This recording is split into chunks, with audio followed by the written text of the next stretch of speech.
There once was conference held online that helped me reach some goals of mine. The crack was great, the speakers best, oh fundraising everywhere go. Ha! Soon may we learn from home with pets and tea and people we know. One day to better yourself we'll learn so much and grow. They've been around for many years, we've learned and laughed and shed some tears. A community I'm proud to know, oh fundraising everywhere go. Ha! Soon may we learn from home with pets and tea and people we know. One day to better yourself we'll learn so much and grow. Ha! Soon may we learn from home with pets and tea and people we know. One day to better yourself we'll learn so much and grow.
Planning virtual events has never been easier, thanks to Everywhere Plus. What is Everywhere Plus? We're a virtual events platform and project management service that works with companies, charities and not-for-profit organisations in the charity sector. We have the team and the tech to help you go virtual with all your important events. Online events are full of possibilities. We have a custom-built platform that includes hybrid events and video breakout rooms, as well as a space for sponsors to connect with attendees, multilingual hosting, not to mention polls and Q&A, including branded live stream, pre-recorded and live content, even a virtual recording studio, and so much more. If you want a virtual event, we create one that your audience will love. We run your tech so you don't have to. Get in touch with us today. Tell us more about your virtual event. Everywhere Plus.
Everywhere. Fundraising everywhere.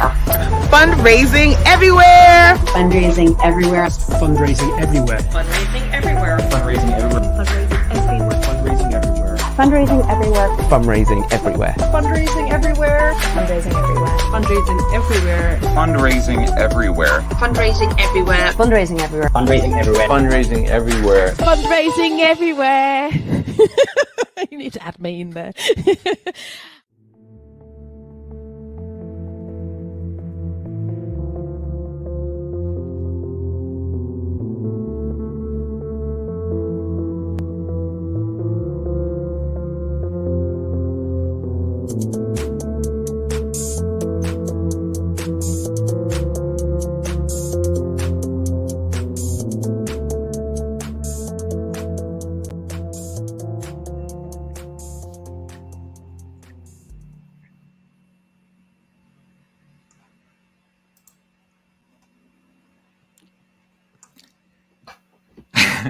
And we do have you in there.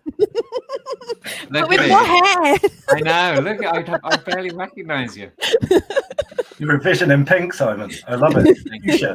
Right. Hello. So lovely to see you, Amber. So lovely to see you, Wayne. Hello, everyone. Welcome to the 5th year of the Individual Giving Conference from Fundraising Everywhere. My name is Simon Scriver. I am one of the co-founders of Fundraising Everywhere, and I am here with my wonderful co-hosts. I am supporting my wonderful co-hosts. We have Amber and Wayne. Amber, who are you? I ask myself that every day. I am a chair of the Small International Development Charities Network, which supports small INGOs globally across the world. Plus, I am associate and consultant for Fair Collective and also Lloyd's Bank Foundation. So that's a little bit about me. Very nice. And you dabble at some Fundraising Everywhere events sometimes. Quite a bit, yeah. So yeah, you're a regular face. So it's lovely to have you back. And another regular face. Hello, Wayne.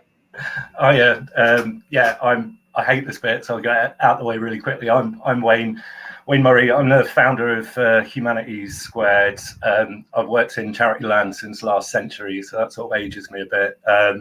Work across all aspects of fundraising, but really my favourite is individual giving.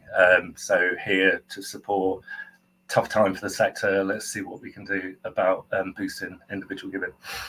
And Wayne is the king of shifting focus away from himself. So I will just say Wayne is a fantastic, amazing fundraiser and been helping a lot of great organizations this year. So do follow him. Do check him out if you don't know him. But I am so happy to be joined by Wayne and Amber. We are your three hosts for today. Hello, everyone. First of all, let me say hello to everyone in the chat box.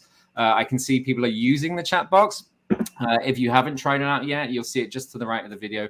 Please do say hello, say where you're tuning in from. And I can say hi to you like I can say hi to people like Courtney and Martin and Emily. And we have another Simon. Good. Team Simon represented. Simons will be heading to room 3 shortly. But I see lots of people from all over the place in there. Oh, we've got a really busy chat box. Brilliant. So it's working. So do check out that chat box and say hello to us all. Remember, throughout the day, you'll be able to put questions in there for some of our speakers. Just chat to each other. It's a bit of a networking place there. If you want to network a bit further and you haven't been to a Fundraising Everywhere event, let me show you around your event page a little bit, please. So if you look below you, you will see a button to the breakout rooms. Well, the networking room, sorry. So if you ever want to pop into the networking room, see if anyone else is in there, this is how we chat with each other in there. But also some of our speakers will be heading into there after their session, so keep an ear out for that. And if you want to get some one-to-one time or some face-to-face time with a speaker after a session, then pop into that networking room and see who is around. Next to the networking room button, you will see a delegate bag button. And in the delegate bag, you've got lots of bonus goodies and lots of items that we provide for you, and our speakers and our wonderful sponsors are provided for you. So please do check out the delegate bag anytime throughout the day. Or even after today, it will still be there for you, just so don't have a little panic about it. And speaking of our sponsors, while I'm here, I'm going to thank our amazing, amazing sponsors. Amber and Wayne, is this really awkward for you, me just doing a big speech rant while you just... Yeah, we like to see Wayne awkward anyway. So yes, a huge thank you to our sponsors. First of all, Just Giving, Open, Dataro, Beautiful Insights, Broccoli, the Supporter Experience Collective, GWD, Raisley, iRaiser, Ask Direct, Homemade Digital, and the platform that you're on at the moment, Everywhere Plus. That is a lot of sponsors, but what I will say is do take the time. They're all at the bottom of the page. They've all got some stuff in the delegate bag for you as a bonus goodie. So do take the time to look at our sponsors, see what they do. They're all lovely, helpful people. We only work with lovely, helpful people, so they might just be able to help you. So do take some time to support them in the same way that they are supporting us and the sector. We're very grateful to all of them, and we'll be hearing from some of them throughout the day. What else do I need to say? Yes, I need to say a special thank you and hello to our members. Member shout out in the chat box. If you're a member, if you're a proud member, put it in the chat box. We love to hear it. But remember, members, you will get access to all of the content in here to watch in your own time forever, as long as you're a member. And you get access to all of our events, all of our library. That's all included in your membership. So don't worry too much about if you're going to miss any sessions today, because obviously we've got 3 rooms going on. If you're not a member, what on earth are you doing? Become a member. Heck, I don't know what you're thinking. There is a Become a Member button at the top right there of your screen. Do have a click on that if you're not a member and want to see what the member benefits are. If you're coming to a couple of our events, it's going to work out cheaper for you, but you also get access to some exclusive items, some exclusive member events, and our monthly members only sessions where you get to hang out with other members, hear from some great speakers, and learn from each other. And that's what we're doing today. We're learning from each other. We are all coming together to hear what's new in individual giving and what's happening. I am going to scully off to room 3 in a little bit, and we're going to have Amber hosting room 1 and Wayne hosting room 2. Amber, tell us a little bit about what's going on in room 1. What are you looking forward to? Oh, I see that. I knew you were going to ask me that, and it's very difficult because there's a lot of stuff in there, from reimagining fundraising with AI. Gotta love a bit bit of AI. We've got some stuff around fundraising in a perma crisis, like we haven't been living that for the last how many years. It just keeps on changing and go from one crisis to another. So I think that's going to be really interesting as well. And quite also at the end, we've got those 10 charity campaigns to inspire you. Love seeing what other people are doing and see how we can kind of incorporate in the work that we're doing. So yeah, there's some really good stuff. I'm looking forward to that. And Amber, there's going to be a lovely buzz in Amber's room. Amber always brings energy. If you're in the mood for some energy, come into Amber's room. There's some great sessions there. Don't worry if you missed anything. You'll have access to all the recordings.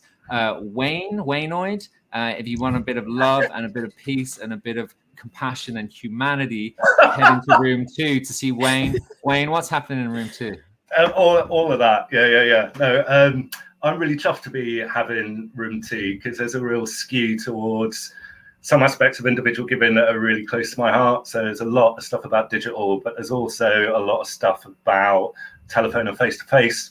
And I started off my career as a telephone and face-to-face fundraiser last century. It was the first tranche of face-to-face fundraising when Greenpeace brought it over from the Netherlands. So spinny clipboards and all that jazz back in the day. But I'm also really looking forward to kind of a bit of truth in this conference as well. I think there's a lot of workshops that aren't really acknowledging the problems that are going on externally. And I think to have a bit of context and a bit of truth and hopefully some practical application, especially for smaller charities who are really feeling it at the moment. That's what I'm here for and what I'm sure we're going to get.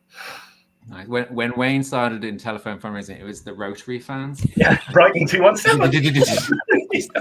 They used to get through 10 calls a day. Yeah, contact rate was low. We've got some telephone in my room as well. In room 3, I'm looking forward to a session on telephone and how to improve your telephone. We're also going to be touching on online donation experiences and general supporter experiences, how we make those better. And then we'll be kicking off, first of all, with match funding. So over in my room, we're going to navigate shortly, and you will see the buttons below you to move between room 2, 3, 1. You can come backwards and forwards as much as you like throughout the day. Remember, you won't miss anything. If you've got 2 sessions you want to see at the same time, come back, use the same link. It's the same place. After the event, you'll be able to come back and find all the bonus items and all the recordings of today's event. So that's it. Just one last thing. I don't know if you know this, but another one of our sponsors is Ecology. And everyone who comes to one of our events, one of our live events, Fundraising Everywhere, we actually plant a tree for you. And so we're trying to make the Fundraising Everywhere forest. And so I just want to say, again, a special huge thanks for everyone making time today. I know you're all massively busy with everything that's going on. So thank you for carving out time for yourself and your own development. And I'm really, really looking forward to today. I'm going to shut up because everyone truly wants to hear from Amber and Wayne. And I know I'm the big waffler, but I just had to get the housekeeping out the way. So I'm going to head over to room 3 now. I'm going to say goodbye. Wayne is going to head over to room 2. And Amber's going to bring us into the first session here in room 1. So Simons and everyone else, I'll see you in room 3 shortly. See you. Hi, everyone. Wow, just super excited about this session today. So let me kick off and let me introduce you with session 1. We have John Roberts, who's head of the UK at Dataro, and he's going to be looking at reimagining fundraising and how to unlock more gifts with AI. So John, having spent the past decade in the fundraising sector, his passion is bringing disruptive technologies to organisations which need them the most. Charities, does help us. Currently head of sales at Dataro, John spent his time helping fundraisers, understanding how they can leverage artificial intelligence to unlock the full value of the donor database. So this session, we're going to be exploring how ambitious, forward-thinking charities are harnessing artificial intelligence to drive further successes across the IG programs.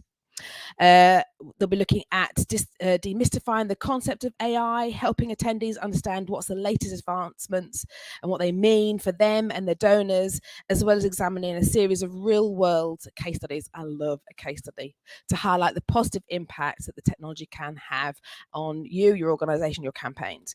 He's going to be live with us, so please pop any questions that you have in the chat box, and we'll try to get to them over the session. So over to you, John. Thank you so much, Amber. Hopefully everybody can see my screen. If not, I'm sure somebody will let me know. Well, look, guys, clearly a really exciting conference lined up. I truly am honored to be a part of it today. I'm going to be using today's session, the next half hour or so, to share a little bit of insight into AI's growing role in the nonprofit sector and into how organizations are already using AI-powered tools to improve the performance of their fundraising programs. As Amber kindly said, my name is John Roberts. I'm head of sales here at Dataro in the UK. Spent the last 10 years or so introducing new technologies to around 1,000 charities around the world. My passion is seeing organizations use tech to make an impact on their organizational cause and their goals. And I'm living here in the UK in Hampshire. Dataro is a software company. We provide AI-powered tools designed exclusively for the charity sector. We've been doing this since 2018, so long before the recent surge in interest in AI. And our mission is to set a new standard in charitable fundraising using AI and BI being business intelligent tools, to ensure that every charity can make a bigger impact in the world. So, a very quick agenda for us today. First and foremost, we'll be looking at an AI masterclass, 8 lessons in 8 minutes. We'll then explore how AI can be applied in the context of fundraising specifically. We have some examples of how charities are already using AI and tools such as this to improve the performance of their fundraising programs. And we'll then finish up with a bit of a Q&A to answer any questions that may well be outstanding. So, starting at the very top, why are we talking about AI and why is the implementation of AI in the charity sector growing at such a pace? And it really all comes down to this. If there is one thing that's become incredibly clear to us over the years, it's that charities tend to have no shortage of donor data. In fact, they often have absolutely tons of it, of all different types. The challenge is making sense of that data. What charities have in volume, they often lack in the time, the resource, the expertise needed to turn that data into accurate, actionable fundraising outputs. And what use is data if we can't make real sense of it? An AI, quite simply, is the most efficient, the most effective tool available to help us use that data to its full potential. And that's why we're talking about AI today. We want to use these tools to help charities raise more and further their missions. So, 8 principles in 8 minutes.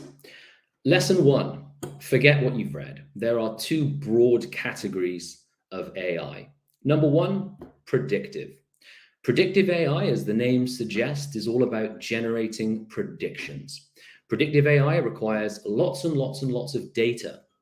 Your data, for example, fundraising data sitting within your CRM. And it learns from that data. The use case for predictive AI is tasks that require accuracy. Let's say things like pinpointing the best prospect to include in your next appeal, the donors most likely to churn from your regular giving program, and so on. Secondly, generative AI. The idea behind generative AI is to create new content. This doesn't require masses of data from you, but it does require prompts. You need to help it understand what you want back. Generative AI typically has already learned from other sources, and I'll talk to you a little more about that in a moment. And this type of AI is much better for tasks that require creativity and speed. Good examples might be write me a new email, paint me a new picture, draft a piece of music for me, and much more. Now, when someone talks to you about predictive AI, they're generally talking about something called machine learning. And when you hear machine learning, think pattern analysis. The analysis of patterns in data using incredibly complex algorithms in order to predict a future outcome or a future behavior. Now, in order to facilitate this pattern analysis, we need to feed historic data into a model. Now, in the context of fundraising, we're talking about all of that data I mentioned earlier, all of the donor information you've been accumulating across the years, which is currently sitting there, maybe gathering a little bit of dust within your CRM. And there are 4 steps which machine learning goes through in order to turn that historic data into a prediction. Number 1, we connect with the data source. So for example, a charity CRM. The second step is to identify every historic instance of the fundraising action that we're trying to predict. In this case, let's say trying to predict the donors most likely to give in your next direct mail appeal. Once all those gifts have been identified, machine learning then analyzes every single one of those in an incredible level of detail to try and find any patterns or trends which link those gifts together. We could be looking at patterns in transactional history, comms histories, engagements, actions that these donors have taken. But once these patterns have been identified, and they're often really subtle, machine learning can then be used to pinpoint other donors in the wider database who might not be obvious candidates for giving to an appeal, but who are in fact the exact people that we should be including. We are, in essence, learning from historic data in order to predict future outcomes. And that's exactly what the output of machine learning is, predictions. All of these different factors hidden within your data helps us understand how likely a donor is or isn't to perform a certain action in the future, so that you can ensure that you're communicating with the right donors, with the right messaging at the right times. And so on to generative AI. When you hear generative AI, think large language models. That's a little bit of a mouthful, but something that I'm sure most of you are familiar with, which is a large language model, is ChatGPT. Now, if we're being a little more specific, when somebody says large language model, what they actually mean is huge language model. This is an AI algorithm which has been trained on every page on Google, the entire contents of Wikipedia, the complete works of Shakespeare. If it is on the internet, it is a part of this model. And what these are good at doing, in essence, is guessing the next word. If I were in a live room with an audience now, I would say, ladies and gentlemen, what is the next word in this? And somebody brave would go, sentence, from the audience. As humans, we're really good at intuitively knowing what the next word should be. Computers are typically not good at that task. But because these large language models have been trained on the entire contents of the internet, they're now not only able to guess the next word, but they can use that concept to write whole sentences or paragraphs, books. They can compose music, they can draw paintings. So this is quite a simple analogy that I like to use. If we're looking at those 2 types of AI, if AI was students, predictive AI would be the student that studies just one subject and takes the test over and over again to keep getting better and better and better. Generative AI, on the other hand, is the student that reads all the textbooks but never goes to class, so doesn't really know what's right and what's wrong. Great, so you're now all experts in some of the main principles of AI. So how can these tools be used in the context of fundraising? The bottom line, ladies and gentlemen, is that these technologies unlock huge opportunities by helping charities improve various aspects of their fundraising programs. Things like finding the best prospects for every type of campaign that you're running, improving engagement with donors by only targeting people with the communications that are relevant to them. Reducing costs and improving efficiencies by not over-mailing or making sure that you are mailing the right people. And also boosting productivity and, of course, above all else, helping organizations raise more funds. And you can kind of think about it this way. When considering that mass of donor data that most charities are sitting on, fundraisers have to try and figure out who they should be talking to, when they should be doing so, why, how they should be getting in touch, and with what message. These are the fundamental key questions of any successful fundraising program. And each type of AI, predictive and generative, will help us answer different parts of this. Who should I contact? Why should I contact them? When should I be getting in touch? How should I be getting in touch? Well, that's predictive AI. Predictive AI is extremely effective at helping us answer those questions. What should I be saying to them? The actual content itself of the message of the comms, that's generative AI. Now, of course, the idea of trying to understand which donors we should be speaking to about what and when is not a new concept to fundraisers, but traditionally, the way that we've selected donors historically has tended to be extremely time consuming and often not that accurate. We've essentially lumped donors together based on the fact that they share a few things in common. Think your classic RFM or RFV strategy. It's a bit like casting a wide net over the database. You're always going to catch some of the right people. You're going to catch a load of the wrong people, and you'll probably miss a load of the right people altogether. This method doesn't allow us to treat donors like individuals, and it doesn't allow us to recognize that every donor's motivations will be slightly different to the next. AI, on the other hand, does allow us to treat donors like individuals. It examines the unique interactions that each donor has had with the charity in order to predict what the next best thing to do with that donor is at any given time. So let's take a look at an extremely simple example, at least on the surface. In this example here, this particular donor tends to give a gift every Christmas time. Pretty straightforward, right? But very often the patterns are incredibly hard to spot. They're just not obvious. And there's often a lot more in the data which AI can reveal to help fundraisers become even more targeted with their communications and their asks. So for example, this donor, who might seem to give it a fairly regular cadence every Christmas time, might not actually be a good candidate to include in an appeal right now. But perhaps they are a great prospect to move over from cash giving to committed giving.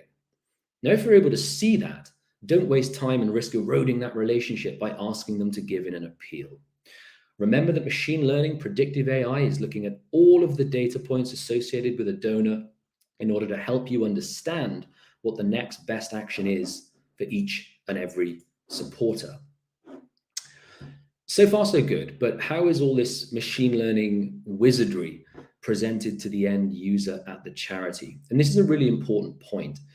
I said at the very start of this session that charities need accurate, actionable fundraising outputs, which they can easily deploy to improve the performance of their fundraising programs. And here's just one example of this. This is Dataro's specific output. What we're actually doing for the end user, for the fundraiser, is providing individual ranks and scores for different types of fundraising behavior. And these are assigned directly to the donor record inside the organization's CRM. So we might be looking at Tom Smith's individual record here. We can see that right now, Tom Smith is 57% likely to give to a direct mail appeal if asked to do so. We can also see that Tom is 35% likely to give a gift of over £500 or dollars or euros if asked to do that. We can also see that Tom is an existing monthly donor, and he currently has a 71% chance of churning. There is something in the data that we've seen which leads us to be confident that there's a 71% chance that Tom's going to cancel his direct debit over the coming weeks. We can even see the best channel to reach out to Tom via, and we can see the amount that we should be asking Tom for. But on the other hand, things like major giving and mid-value, in this particular instance, Tom isn't such a good prospect for that kind of thing. So looking at this, you can start to build a picture of the kind of fundraising activities you should be steering Tom towards, and the kind of activities that would represent, quite frankly, a waste of your time and your resource. But the real use case is the ability to scale these individual predictions up across an entire database. So instead of having to rely on the broad brushstrokes of segmentation, we can use AI to build hyper-targeted lists of the individuals who are the genuine best prospects to include in our next appeal, or are at risk of canceling their monthly gift, or are the best prospects to steward for legacy giving, and so on. This is an infinitely more effective way of ensuring you're targeting the right donors with the right asks at the right times. And here are 10 examples of the specific questions which AI can now accurately answer for you. Perhaps think about how your roles as fundraisers would be enhanced if you could know with a high degree of confidence exactly who you should include in your next appeal, which of your standard value donors are the best prospects to move up to mid-value, which of your donors are the best major donor stewardship candidates, which of your cash givers are the most likely to become monthly donors or legacy donors, who's likely to upgrade, which lapsed donors could reactivate, optimal ask amounts. The list really does go on. And keep in mind that this newer, more accurate way of targeting supporters isn't just good for the charity. By ensuring that you're approaching donors with messaging which is relevant to them at the right time, you're of course going to be significantly improving their experience as a supporter of the charity as well. So to recap, we know that predictive AI can tell us who we should be talking to, when, why, and how. We then move over to generative AI to help us craft the actual message, the content that we can then send to Kate. And you can kind of think of generative AI tools as an assistant which will create solid first drafts. With the right prompts from you, generative AI can help you write compelling, clear, concise letters to your supporters, part of a retention journey, for example. It can help you craft emails and subject lines, as well as social media and blog posts. It can even take a piece of copy which you've previously used and enhance it or tailor it to a different segment of your audience. For example, take this piece of copy and tailor it to an older demographic or new supporters or lapsed donors. But as I'm sure many of you figured out, if you've tried to use ChatGPT to do this kind of thing, there is certainly an art to it. And it's a lot easier to end up generating something that is reasonably good than it is to create something that is really good. And that's because the input required from you in order to tell it what you want it to write, and these are called prompts, you might remember I mentioned this earlier, these can be extremely hard to really nail without a lot of patience, a lot of practice, and a lot of time, which quite frankly defeats the point of a tool that's designed to help you save time. Now, one way that this can be solved is through using tools which tell you as fundraisers exactly what information, which prompts you need to give it. Here's our version of this. There may well be others out there as well. This is AI Assist. Using this tool, you simply choose the content that you want to create, a retention journey in this case. You populate some fairly straightforward information, which is requested by the tool: organizational name, cause, impact. You then choose the type of content that you want to create as part of this journey. So in this case, a thank you SMS, a thank you call script, and a thank you email, and you hit generate. Good drafts of each of those journeys can then be created for you using generative AI. And if you don't like the version you've got, you can cycle it again and it'll create something slightly different. But even with these tools to help craft excellent content, there are of course a couple of considerations and risk. Because generative AI, as we've already discussed, is trained on all of the content on the internet, and as we all know, the internet doesn't necessarily reflect the finer aspects of society all the time. You have a couple of challenges that you need to consider. Things like perpetuating social biases. If the content that's being used as part of the model reflects things to that effect, then there's a chance that's going to get reflected in the content that it generates. False information. There is a phenomenon in generative AI known as hallucinations, which basically means that it's pulled together lots of information from lots of different places and ended up coming up with something which, quite frankly, is not true or simply inaccurate. And of course, you then have plagiarization, or at least the risk of plagiarization. by definition, if these models generate content which is pulled from content which already exists, you've got to be mindful that you aren't using things without permission. Now, of course, these risks and considerations are similar to risks and considerations that come with all new exciting tools, and they definitely shouldn't prevent you from experimenting with this kind of thing, but they should absolutely be kept in mind. There's actually a little QR code on the screen at the moment, if you guys can quickly get your phones out. And that'll take you to a blog article that we put out recently, which helps fundraisers avoid some of the more common mistakes that can be come across when using ChatGPT. So feel free to have a little look there. And I'm actually going to ask a question whilst you get your phones out. I've got a question from Simmer. I'm working with a new organization, and we're doing that small charity thing where we're digging into badly recorded data. As we do this, are there any specific ways that we can organize the data to make it easier to use AI when we're ready? That's a really good question, Simmer. I'll quickly tackle that now. So I think the first and most important point to make here is there is absolutely no such thing as the perfect database.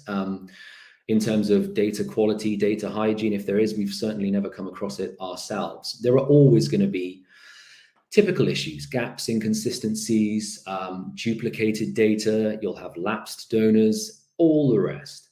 For these kind of tools to really work, the bare minimum is transactional data, the kind of stuff that you're generally legally obliged to retain on your donors. If somebody gives a gift, you have to keep a record of that gift. That's the basis for predictive modeling such as this. On top of that, you have everything else. You have communication records. You have actions that donors have taken. You have the different campaigns that they've engaged in and responded to. There is a little tool that we're able to offer which helps donors and helps charities understand how they can best structure that data. And I'd be happy to share some of that afterwards. There's another question here from Wendy. What volume of data do you need to use AI cost effectively? Well, talking about the tools at the moment, starting with predictive AI, the modeling solutions that I started talking about today. Generally speaking, a threshold of 10,000 donor records is needed. Anything above that, we're looking pretty good. Anything below that, we need to look a little bit closer. For the generative AI tools that we're looking at latterly, pretty much any volume. Because you're not looking at your own data for those tools, there's no need to worry about thresholds. I'm going to move forward because I've got just 5 minutes to go. So we've covered a little bit of information on generative AI. We've covered some information on predictive AI and how they're used. Let's quickly run through a couple of examples. How does all of this stuff actually translate into results for organizations? And these are going to focus on predictive AI. The first example here is with Parkinson's UK. I really like this example because they did a pretty rigorous test with us where they essentially built a list of the donors that they thought they should include in their next appeal using their internal segmentation methods, RFM type stuff. They then used a list of donors that Dataro's predictive AI suggested that they should reach out to. Everybody on both lists received a letter in that appeal, and the results were compared. So you can kind of picture a bit of a Venn diagram. There were lots of donors that both we and Parkinson's recognized as being good prospects, and then there were donors that Parkinson's thought were good, and donors that Dataro's machine learning thought were good. The net result was that the Dataro generated list delivered an increase in appeal revenue of 23% versus the list generated by traditional methods. We managed to find 411 extra gifts that would otherwise have been missed, 411 donors who perhaps didn't look so great using RFM, but who machine learning had spotted and recognized as being worth including. That was worth 15,000 in the first appeal and an additional 30 in the second. Another great example here with UNHCR Australia. I like this example because this is a great example of how machine learning and better targeting can help save costs. UNHCR Australia managed to grow their appeal ROI using machine learning by 28%, but they did so by reducing appeal costs, the volumes of letters they were sending, by almost a quarter. Legacy giving. We're doing a lot of work with Erskine, a veterans charity, fantastic organization up in Scotland. They recently used us to deliver a hyper-targeted legacy program. They used machine learning to build a list of the top 500 prospects, targeted those top 500 with a campaign, telemarketing, and managed to secure 22 additional pledges in that single campaign. A really, really successful legacy campaign for the charity. And the last example I'm going to take you through in detail here is around RG churn, helping organizations reduce the monthly churn of their regular giving programs. A lot of the organizations we're working with at the moment are seeing increases in the month of donors, in the amount of donors canceling direct debits. So we're working with lots of organizations to deploy what we call an engage and retain strategy. It's a very fancy name for a very simple concept, which involves using machine learning to identify the monthly donors who are at risk of churning. Which donors are starting to take the behaviors that we know to be predictive of canceling their direct debit. So that's stage one, identify. Stage two is engage. It's fairly simple. Pick the phone up to these donors, reach out to them however you can, and thank them. Remind them why they're supporting the cause, and ask them if they're happy with the amount giving. Basically, what you're doing there is you're reinvigorating that relationship. And the results that organizations such as Erskine have seen have been fantastic. 18.6% churn down to 4.6, a 75% reduction in a single month, which is pretty staggering. Now, if you were to look on our website, you can see all kinds of case studies, more here on regular giving. You can see examples for major giving, more for legacy giving, converting cash giving to committed giving, mid-value, and lots more. Conscious that that's pretty much time, I'm going to end the session here. It's been really great to have the chance to tell you a little more about AI and some of the work Daytara is doing with other organizations. I'm going to leave this and join the networking room. If anyone would like to jump in there, if anybody has any other questions, please feel free to do so. And it's been really nice chatting to you. Thanks a lot. Mind blown. That was amazing. Thank you so much, John. Welcome back, everybody. Oh my goodness.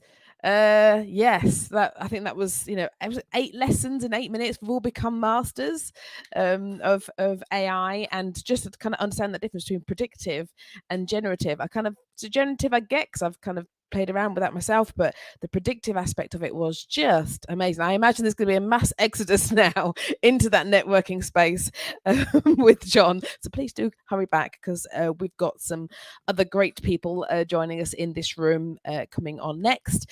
Yeah, thank you again to John and Daytara for that. Just to remind you, there are polls. There's polls that you can connect with and respond to, and also feedback to rate the sessions that we've got running throughout today. So please don't forget that you've got those. The other thing is, don't forget to have a look at the delegate bag. There are some fantastic things in there. There's loads of extra bits and goodies. There's extra there's extra videos and content as well. It's not just, giving you links to useful resources and slides and other information, but there's actually also some really good content in there as well. So some additional content for you to have a look at. And I must admit, I've not myself looked at the polls yet, but I'll be very much looking forward to seeing what's in there. So don't forget to kind of have a look at that. And also there's loads of other things happening in other rooms as well. I've got to say that piece there with John was amazing. And as you can see, I'm also I am talking to you all whilst also keeping a cheeky eye on the timing for our next speaker who will be joining us shortly. If you want to see what's happening on other rooms, then the image with the conference schedule, if you just click across, that takes you to the other rooms and tell you what's going on there as well. And yeah, I'm still reeling from all the information. I have lots of notes here around predictive and generative AI. Yeah, I think that's just been such a powerful thing to know. Now, whether, you know, having worked with predominantly smalls, you've got 10,000 donor records, I don't know, but I still think there's some really good stuff there that can be used as well. Right, how are we doing? Am I good to go? Yes, excellent. Right, so session 2. Okay, so session 2 is Joel Mills. So Joel is the Associate Professor of Academic Leadership at BPP Education Group. And Joel is going to be covering entering the AI era. So continuation from all the great stuff that we've been listening to in the previous session. So this session will introduce delegates to the world of generative AI, because we now know what that is. So that's your ChatGPT, your Bing and Bard and Claude and others. You will learn how generative AI can be leveraged through text prompting to deliver efficiencies, enhancements and productivity predominantly in the education market. You will learn how students and staff can leverage AI to support their academic development and prepare students for an AI-driven world in their employment. So really, that kind of impacts us all, doesn't it? As an advisor to the government think tank on AI use and the BPP group lead for AI in learning and teaching, Joel is well placed to highlight the potential and pitfalls in this fast-paced and evolving world of AI. And I remember kind of a point mentioned that, you know, AI, things are changing literally. You know, you do a presentation and, you know, 2 days later it's it's out of date already. So this is going to be really interesting. He is leading on the use and impact of AI in higher education, and during his career has been a lecturer, program leader, teaching enhancement advisor, manager, deputy director in higher education across several institutions since the late 90s. So without further ado, I'll hand over to John. Thank you very much, everybody. I hope you can all see my screen okay, that I am sharing. Please let me know if you can't. So, good afternoon. My name is Joel Mills, as I said, Head of Learning and Teaching at BPP Group, and I've been working in education since 1997 in various forms. And most recently, been working very much around the AI space, which hit the education market in November 2022, as we shall see. So I'm going to follow on a bit from what John was doing and give you some more details around how exactly we can utilize and leverage the power of generative AI, and give you a bit more of a technical background into some of the capabilities of what it can do and how we could work it in.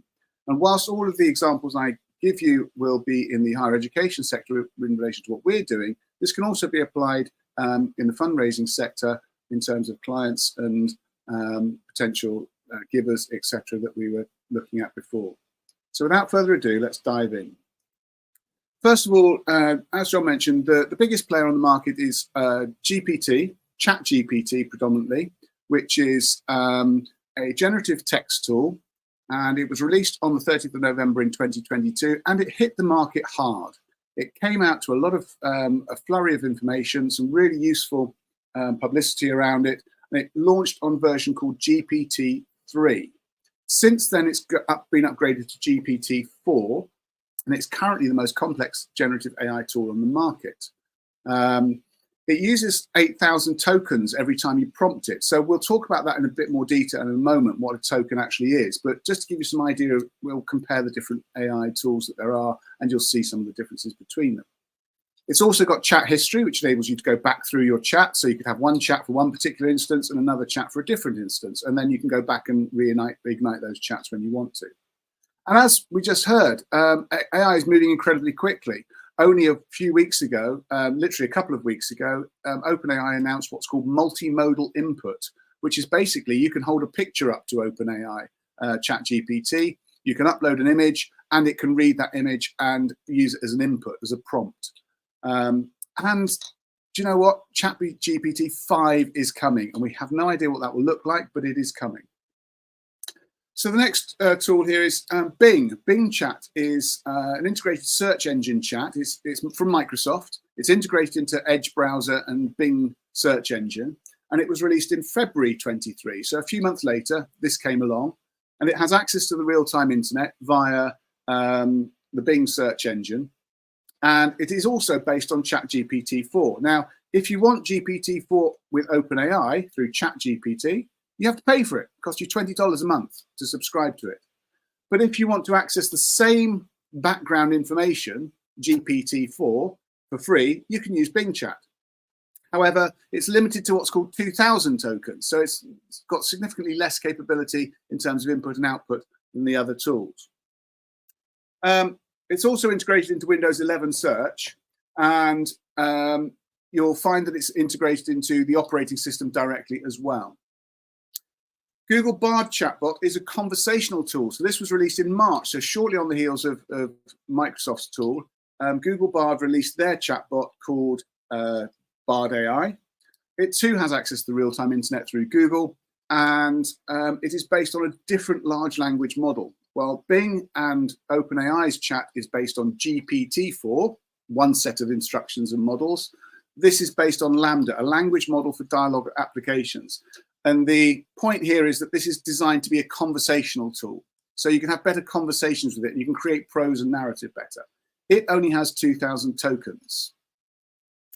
And finally, the most recent player on the market, which was released in July 2023, is Claude's Anthropic. It's currently on version 2, and it is better at writing in different voices. So if you want a different tone of voice, you can instruct Claude to write in that voice, and it'll give you a different response to perhaps what Google Bard would do, or indeed OpenAI's GPT or Bing. It too has access to real-time internet, but through a different type of browser called DuckDuckGo. So it uses that search engine capability to provide its real-time access to the internet. So this is all very confusing and very different. But the big thing here about about Claude's capability is it has 100,000 tokens capability. So 100,000 tokens, or roughly 50,000 words, can be input into it at once in a single go. So this is a good point to hop off. Let's look at the pace of change. This gives you an indicator of how quickly it took GPT to reach 100 million users. It took Netflix 10 years to reach 100 million users. It took Google Translate about 2.5 years, and 9 months for TikTok, which was an explosion. GPT, or ChatGPT, when it was released in November, took just 2 months to reach 100 million users. This is how fast the growth and use of generative AI tools is. Very, very fast. We are struggling to keep up as not only an education sector, but globally, it is changing very, very quickly and being adopted very, very quickly. So now's a good time to talk about tokens. What is a token? Well, this gives you some indication of what we talked about already and how the different token limits there are. Bard and Bing have a token limit of 2,000. ChatGPT supports 4,000 tokens. But you can bump ChatGPT-4 up to 8,000, and there is a version that you can even get with 32. But Claude blows it out of the water with 100,000 tokens. So a token is pieces of words. The generative AI breaks down what you put, not into individual letters and words, but it chunks them up into bits and pieces and then basically predicts what it thinks comes next. To give you an example of this, Old MacDonald had a would be farm, would be the next word. It breaks down the understanding of Old MacDonald and hadder into tokens and then interprets that as understanding. It should then reply with the next word of farm. So this gives you an idea of how tokens are broken down. Wayne Gretzky's quote there is around 11 tokens, and the entire Declaration for Independence contains 1,695 tokens. So whilst you can put in a lot of information into these tools in one go, remember, every time you get an input or an output, they are using up tokens in terms of how much information you're going to get out of it in one go. So it's just worth bearing in mind as to how these things actually work. We talked a bit about prompts before, and we mentioned this jargon of what a prompt is. Well, a prompt is anything that you put in in terms of what you expect and what response you're looking for from the AI. So you put in something, a question, some information, a bit of code, an image now maybe, or a piece of audio, and you're prompting it to give you an answer. And it's what response you're looking for. The key here is that it's what response you are looking for. AI is trying to guess what you are looking for, and it's going to give you that on a plate, which we will come to later. It's not going to give you the exact precise answer necessarily. It's interpreting what it thinks you are looking for. So just bear that in mind. An example prompt there, which would be poor, would be simply to summarize the meeting notes. You upload some meeting notes to the generative AI tool, you ask it to summarize them. It's got no real steer, hasn't really got a direction. Better would be to summarize those meeting notes in a single paragraph and then write a markdown list, my apologies there, write a markdown list of the speakers and each of their key points, and finally list the actions. But the best prompts come when you tell the AI how you want it to behave. You will act as a professional secretary. You will be skilled in the art of note-taking and markup of transcripts. You will use British grammar for all spellings and text. And then you follow on with actually what you want it to do. That QR code that's on screen now, you'll find in the slides when they're shared. You can use that to take you straight to OpenAI's examples of best prompts and how to get the best results. So if you're looking to write prompts, that's a great starting point for you to look for information. Again, writing prompts and getting the best out of AI is really the skill that you want to build. And that's what we are trying to build within our students and also for people who are moving into their jobs, into careers. Prompt writing as a skill is going to be as good as what you can get out of the AI afterwards. Let's have a little look at some differences. So we've got all these great AI tools. How good actually are they? Well, we ask an AI tool to calculate the square root of this number. It's a big number. I can't do that maths in my head. Calculate this to 2 decimal points. Well, this simple prompt, exactly as it's written there, was put into each of the AIs, and look at the results. Every single AI comes up with something different to 2 decimal points. They're all different. They're not calculating. They're guessing. They're approximating. Even with GPT-4, the most powerful tool, it gives you an answer to 4 decimal places, which isn't what we asked for. But then, when you actually compare that to the mathematical calculation, if you use a square root calculator online, you can see there that it's even got that wrong. It hasn't calculated at all. It is guessing. It is approximating. It is generating the answer it thinks you are looking for. It's not necessarily a computing calculator. So this gives a great example of where AI lies. It makes up things based on what it thinks you want to hear. So that's something to bear in mind. In terms of latest AI developments, AI is moving very, very rapidly. And as you can see here, we've got on screen the idea of what's called plugins. Plugins are for GPT, and with GPT-4, you can enable these plugins. Chrome has its own plugin type things called extensions, which go and extend beyond what the basic generative AI tool can do. Some of these tools are very, very powerful, as we can see. WebPilot, for example, connects GPT to the live internet. Remember, it's not partnered with any web browser or search engine. So it's limited in terms of its access to the real-time internet. But with plugins, you can connect it and get real-time data. With Scholar AI, you can research papers and search for research and documents, and then pull back the references and citations for those. And with AI agents, you can think about those as mini scripting bots, which are collections of little instructions you give to the AI tool, which will then allow you to join together lots of little instructions, and you send it away to go and do its thing, and it'll come back and produce the code, the results, the answer that you're looking for. So these tools, these extensions, massively give greater power to some of these AI basic functionality. We've also mentioned some of this. Again, John mentioned that you can get AI to write your email for you. Well, with Copilot from Microsoft, which is coming, it's already out in the States and it's in trial in a number of companies in the UK at the moment on beta release, but it will be coming available to everybody if you have Office 365. Copilot will basically is an AI tool from Microsoft, which allows you to read a stream of emails from somebody, and then you could ask it to summarize the contents of those emails and put an action plan together.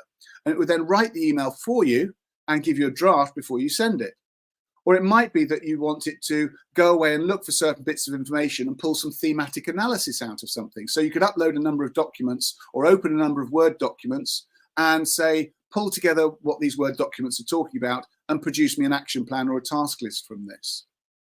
But AI is going to be there. It's going to be in your pocket. It's going to be with you with Office 365.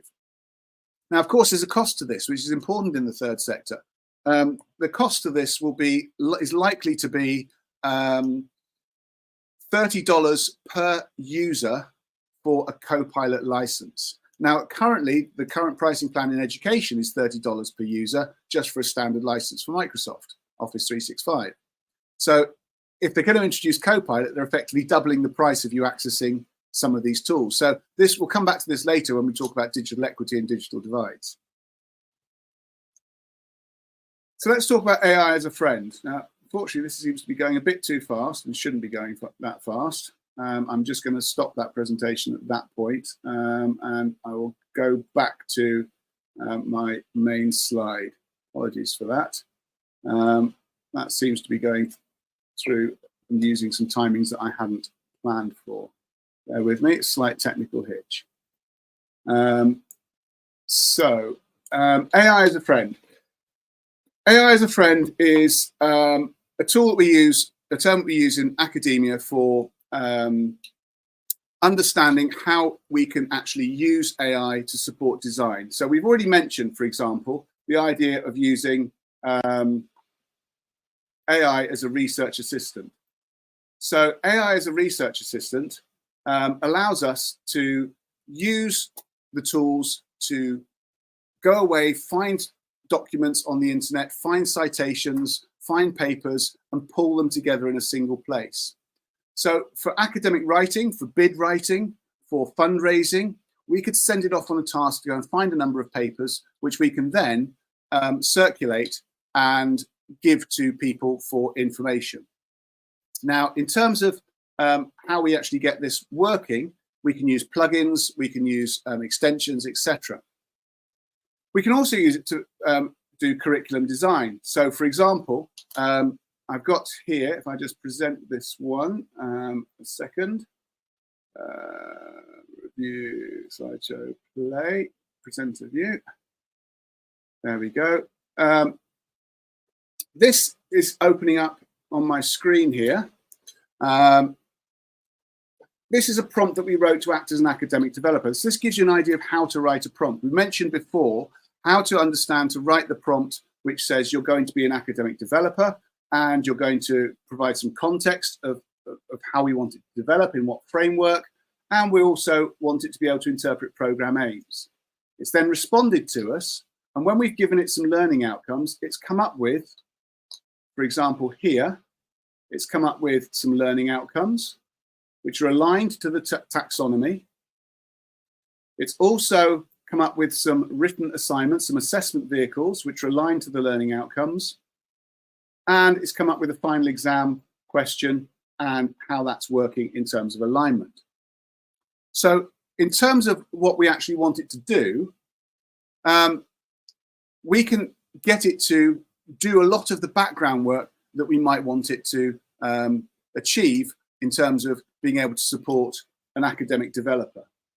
So if you write this effectively, if you write these prompts well, the AI will do a lot of the background work for you. So as a framework, you can build on that and develop that out and work that forwards. We can also get it to work as a critical friend in terms of doing marking. So in this example here, we've got a prompt that's been written which says, we're going to ask you to write learning outcomes. We're going to assess those learning outcomes against grading criteria. Here's the essay title, here are the learning outcomes, here's the grading criteria, and here's the student piece of work. And it will then provide feedback on that piece of work for each of the individual learners. So in terms of being able to support learning and teaching, we can actually get AI to analyze a lot of the student work, provide feedback in terms of strengths and weaknesses, and then produce maybe a set of actions and developments. So I think in terms of how we can use this in the fundraising sector, again, you could set your criteria up as to what it is you're wanting to do. Maybe you're wanting to plan an event. You could put in a number of past events, ask it to analyze those past events and direct it to producing a plan or a schedule of activity for an event aimed at a particular target audience. So these are just ideas that you might consider. In terms of AI for students, again, we've got some examples here. I'm just going to bring these ones down. There's a concept of assistive technology. So again, this might help you with people in your organization who need assistive support and assistive help. If you're looking to write something or rewrite something, at the moment, the only way to do this is through paraphrasing with tools like Quillbot. Now, Quillbot is a paraphrasing tool. You upload text to it, and then it paraphrases that text and rewrites that text, which you might find useful.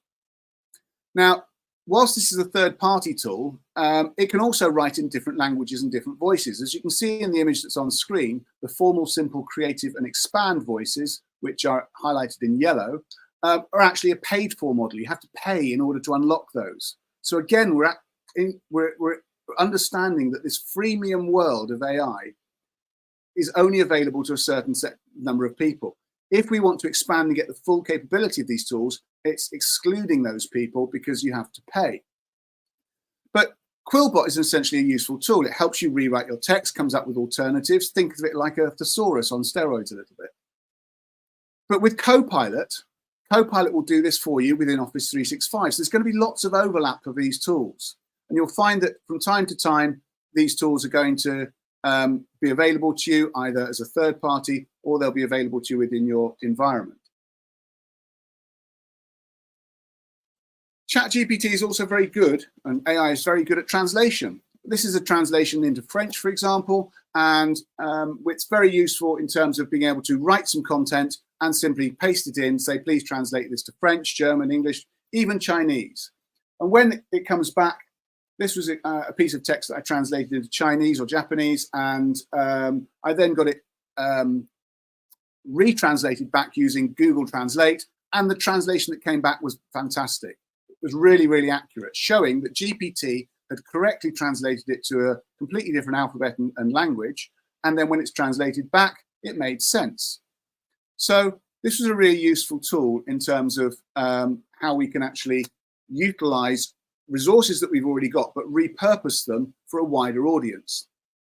There have been a few videos around on the internet as well of examples of where people have done recorded talking head sessions, a bit like this one, as you can see me on screen now, somebody talking to camera, and then AI and AI video translators and processors can convert the video and the audio with the mouth movement into another language altogether.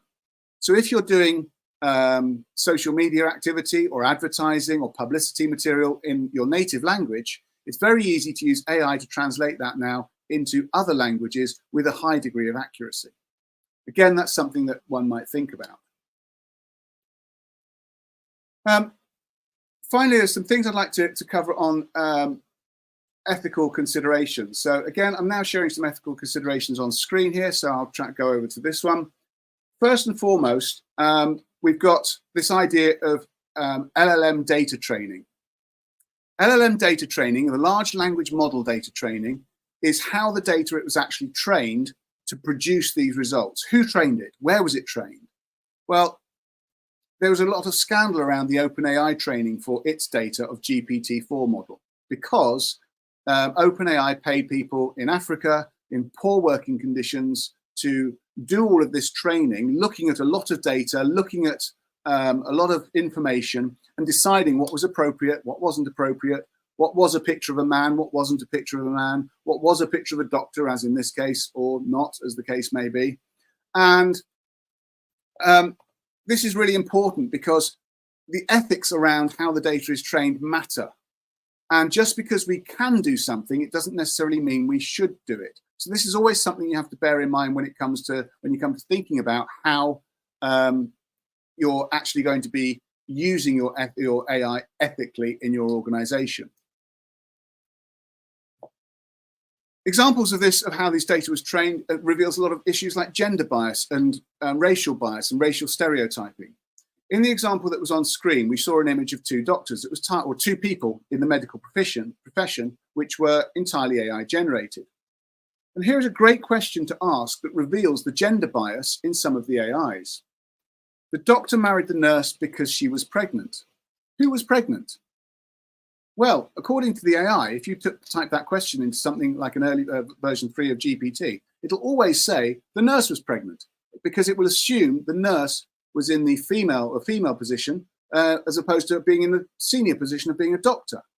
So it always assumes that a woman is in the nursing role as opposed to being in the doctor role. It can't conceive that a woman could be in a doctor's role, which is clearly wrong and clearly biased. So the AI is making assumptions here which are not correct, and we need to think about that. It doesn't even contemplate the idea that hallucinations could be, or that the doctors could be both female and one of them was pregnant. It can't even comprehend that. So this is where the inequalities need to be thought about. So in terms of some of the other issues that arise, we've talked a little bit about gender bias. Let's talk a little bit about hallucinations. Hallucinations are where the AI simply gets something wrong. In this example, some coding has appeared on screen, and the coding is a function that we want it to use. And the example here is that AI came up with the function lower to convert something into lowercase. I knew that that wasn't right, so I asked it and corrected it. I said, lower is not a function, it's lowercase. Please, can you rewrite? And here the AI apologizes for its mistake and then says, I apologize for the mistake, you're correct, the function is lowercase. So it completely made up something that doesn't exist. It's hallucinating. That function does not exist. So you've got to be mindful of that when using AI tools, that what you're getting out is not necessarily the truth. There are also some factual inaccuracies. So in the word mayonnaise, we can prompt AI to say how many letters are there in the word mayonnaise. We've asked it to this case to identify the letter N.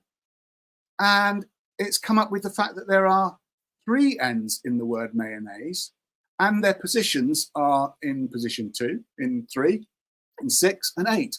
Well, that's clearly not correct. It's not actually reading the word mayonnaise, it's predicting the word mayonnaise. And this gives another example of how the inaccuracies might happen in the example. And finally, we can talk a little bit about cultural bias before we go on. I've got about 5 minutes left, so we'll just have a quick look at this film on screen, if I can show you this one. This is a film of the heads of departments of various AIs generated images of heads of departments of universities in the States. And what's interesting here is that when we look at these, they are very stereotypical. White middle-class male towards the end of his middle age years in a very boring nylon grey shirt is actually the head of engineering. I mean, we don't get much more stereotypical than that. When we look further down the line, English literature, environmental science, ethnic studies. I mean, come on, talk about a stereotypical image of someone who works in ethnic studies. You'll also notice gender bias is being revealed in this video as well. The soft humanities subjects are predominantly more female roles, and the scientific roles, legal roles, etc., professional roles are more male views. So these images go to show how the gender or the biases in the AI are revealed. So in terms of how this sits, in terms of what we're looking at, my timing has gone out there, I'm sorry, of what this looks like in the field of labour. They reckon that nearly 80% of women's jobs are at risk from generative AI, predominantly because there are a lot of administrative roles, predominantly because there are a lot of back office roles that currently women fulfill. And that's to say that those office skills are not that they're not worthy of anything, but they are easily replaced by generative AI. The AI industrial revolution actually puts middle-class workers under the threat this time. The first revolution we had, or the first 3 revolutions we had industrial-wise, in terms of the invention of the printing press, the industrial revolution of the spinning jennies, and the cotton markets, cotton mills, which became mechanized. These were actually putting threats of working-class manual labor at risk. AI is threatening the middle-class white-collar sector because a lot of the things like the call centers, for example, are being automated by AI. It's no surprise, therefore, that when we look at the predictions of our job markets, 9 out of 10 leading businesses have ongoing investments in artificial intelligence. This is showing significant investment in artificial intelligence for efficiency driving. If you can reduce your labor market and your labor force in your industry, your biggest single overhead is your staffing bill. If you can reduce that bill by automation and using AI, then the money that you're increasing, the less of the money is being diverted to that labor market, more of the money is going into profit. So shareholders and other such like people are going to want to produce AI generated work because they can save on the staffing, they can then increase the profit margins. Not necessarily the right thing to do, but it's certainly the way forward to things that are things that are going. And finally, with a couple of minutes to go, we've touched on this a little bit, but the best AI tools that are coming onto the market are going to be paid for, which is going to create a digital divide. The haves and the have-nots, the people that can afford to use these digital tools and the people that are going to be left behind. We can't rely on that being a fair and equitable use of AI. Also, institutions or organizations are going to be split by their ability to divert funds into AI research and budgets. Who's got the funds to go and produce that AI tool or to buy into that AI tool or to upgrade their tools so they get the AI suite? Again, companies and institutions will be left behind if they don't invest and divert some research and development money or investment money into an AI research field. And finally, there'll be an issue around first world users, the people like us who are generally using it all the time for things to improve our efficiencies, and the third world trainers. There is a digital inequality there, which we've mentioned before. Those people who have access to the tools and the technology, and then those people who are being asked to train the technology and build the technology. And we need to be mindful of that and think about that when we're using the AI. Okay, that's pretty much me done. I'm sorry there's been a few glitches with the slides in terms of the timings. My apologies for that. But if you've got any questions and anybody's got anything they'd like to say, then please do raise them now, and I will do my best to answer them.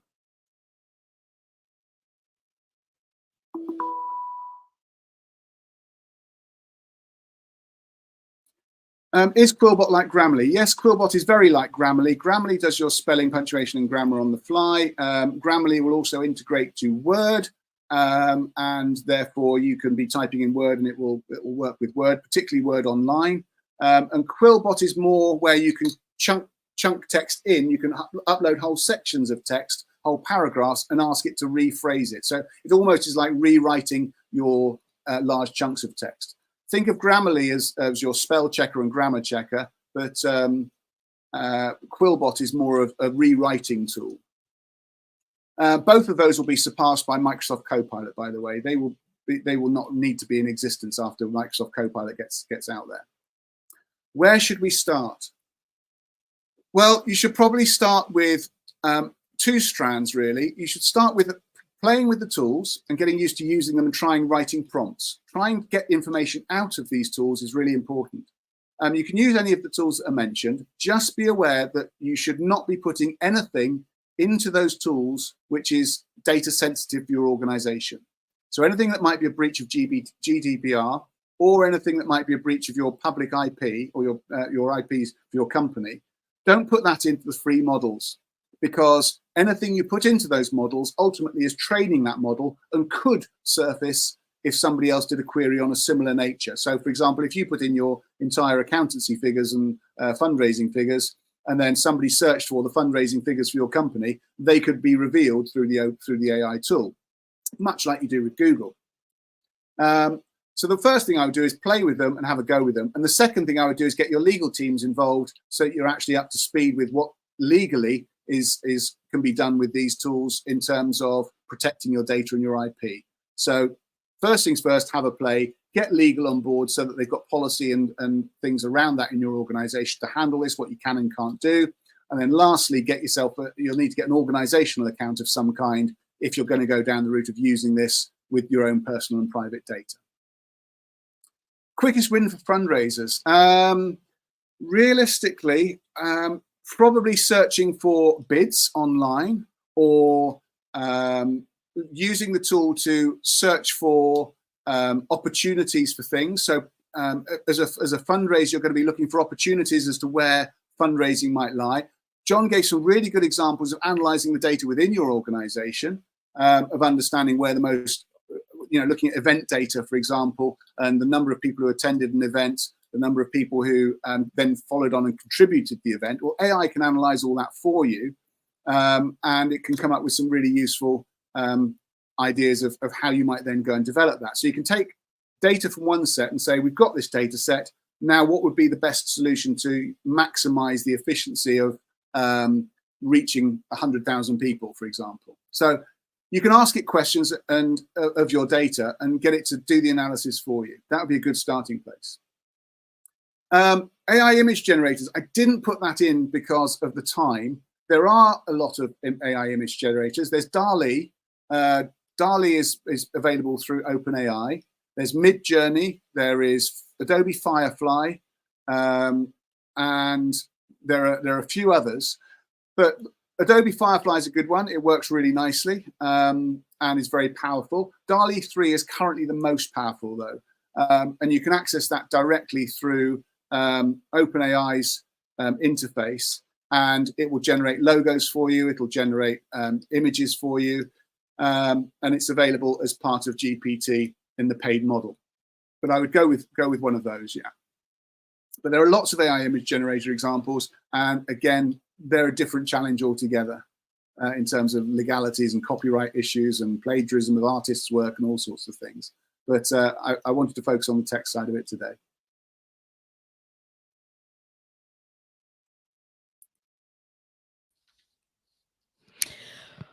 Again, mind blown. Just thank you again to Joel. That was just hugely insightful, and getting to see kind of how it actually works in practice. And if you've never been onto ChatGPT or some of the others, then hopefully that's been really helpful for you, and lots of great questions. We are about to have a break now. And then we'll be back here at 1:30. Please don't forget to join the network space. So go and network with people. There's loads of people about in other different rooms. Go and have a wee chat with people and get networking. So don't forget to use that networking space. It's really great fun. Plus, we've also got the polls and the feedback. But yeah, get networking. Grab your cup of tea or your coffee and go into that network space and have a chat. And then we'll be back here for 1:30.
So, here's the problem. You're a busy fundraiser spinning a million plates, and choosing a new tool for your next appeal or fundraising campaign isn't at the top of your priority list.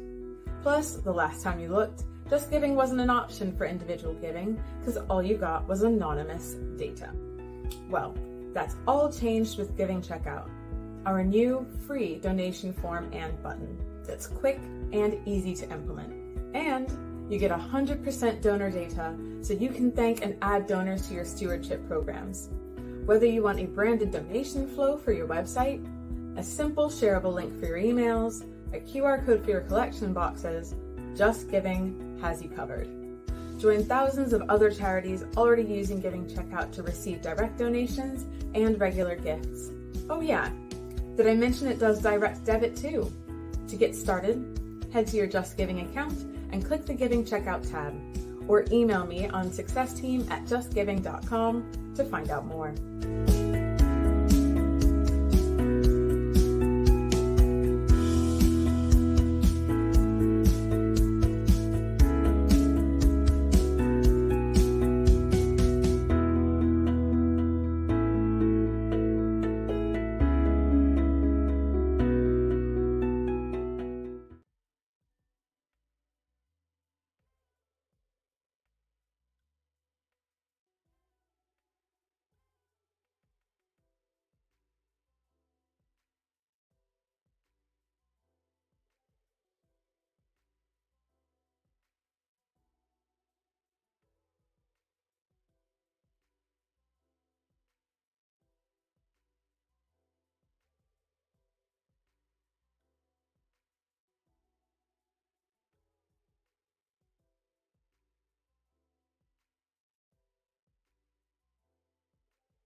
Hello, welcome back.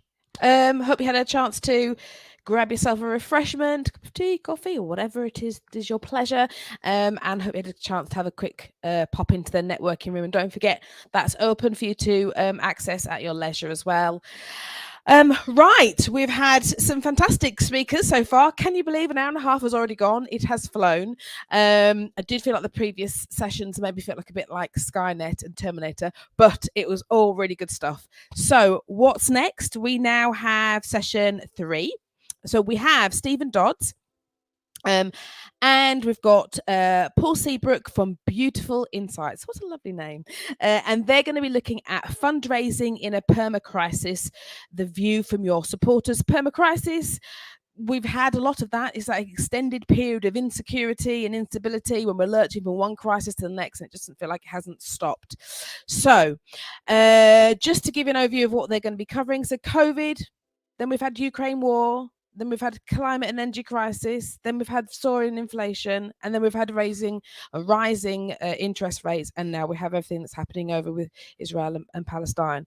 So there's many reasons people might not donate to the charity at the moment, but perhaps just as many reasons for getting behind a cause. So how are your donors feeling, and what advice do they have for charities to encourage support? So what advice do they have for you to help you to engage with them? So this session will share Beautiful Insights' latest proprietary research into donors' views on the state of the nation, the issues that matter to them right now, their donation intentions, and how they want charities to evolve in this unprecedented times. So Beautiful Insights have provided market research to charities for over a decade and have been tracking donor reactions to the cost of living crisis since it started in 2022. This session will provide the latest insights to help keep donors motivated and willing to give.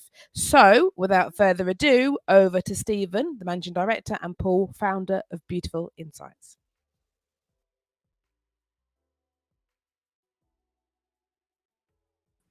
Hello, hope you can hear me. I'm Paul. I think Stephen's on the call as well. I just quick introduction to myself while Stephen's joining. So yeah, Paul Seabrook from Beautiful Insights. Doesn't sound from Amber's introduction there that this could be very beautiful, but hopefully you'll see that when we dip into the supporters world, that actually sometimes things are probably better than we see. So that's what we're going to go through. We've got quite a few slides to go through, which Stephen will show you some video as well. Please do put any questions in the chat as we go. We'll keep an eye on that, and we've left some space at the end to have try and get to some of those questions as well. But you'll also get a copy of this as well. So I will say hello to you, Stephen. Hello, thank you. Sorry for the tech problems there. Are my slides on the screen? They're just coming up. There they are. Yeah. Grand. Yes, apologies for that. Yeah, we thought that this image struck a chord. As people that are working in fundraising ourselves and with fundraisers, perhaps we feel a little bit squeezed by the current situation. Various external factors, of course, as well as tightening fundraising budgets, perhaps growing expectations to raise more money for our causes. Perhaps a little bit stuck as to the way forward, but of course still smiling, still wanting to find that way forward for the causes that we represent.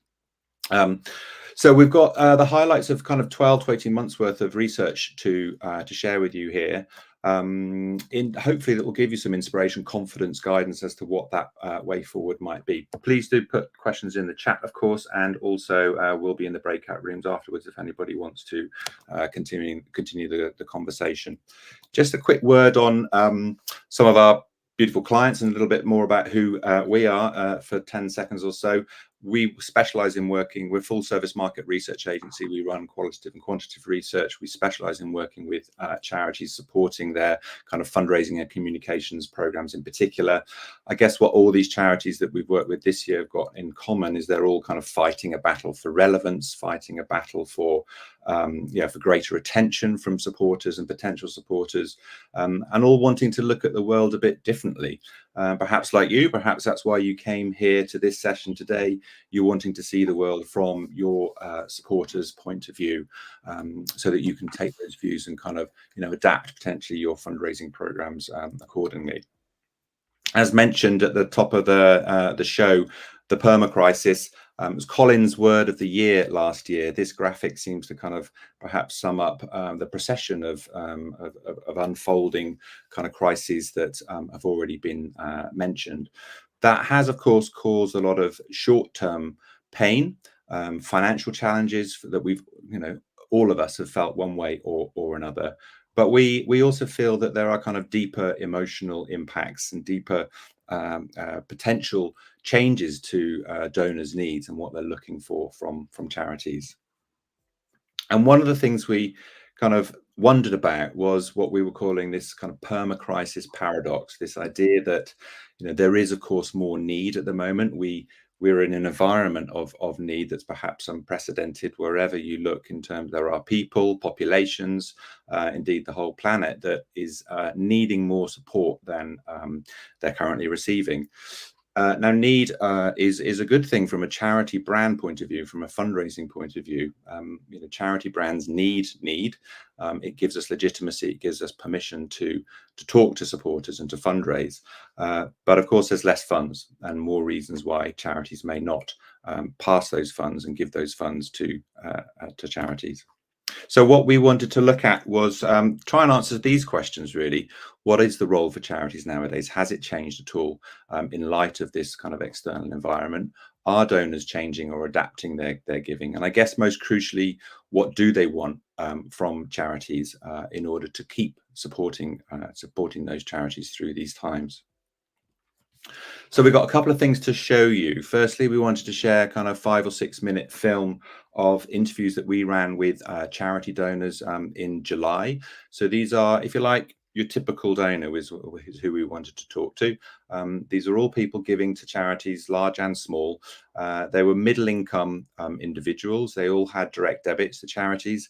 And we spoke to people at 3 different life stages: the pre-family, family life stage, and the post-family life stage.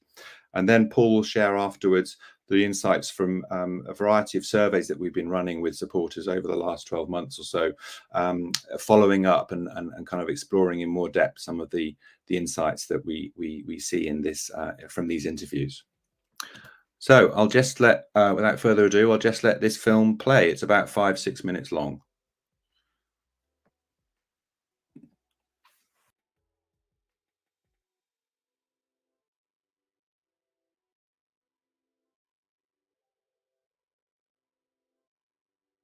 Getting started on that particular topic. It just feels like a lot of things have happened at the same time, and things seem to be getting worse and worse and worse. I personally have feelings of anger and disgust. I think a lot of the pleasures that we had or things that we took for granted in life now, I think we're trying to cut back on those as well. I think it probably is going to continue, because I think I've seen about the inflation rate is supposed to go down, but it hasn't gone down. It hasn't gone down as much as they predicted, to be honest. Everything is just, with the inflation, is going up. So I believe that everybody's struggling. Everybody's having to make cutbacks. To be honest, I try and detach myself from a lot of it now. Everything is just so overwhelming now. I think it can really spark anxiety. That's without holidays and things like that, and days out, meals out. We don't really eat out hardly at all now. I feel like a lot of people I talk to feel the same way as well. Charities need the money. People need money. There is no money. Massively gone up. Everything massively gone up. We're in quite a good position where we don't have a mortgage now. We paid that off about 3 years ago, I think. So we're I watch it, but it hasn't greatly affected us.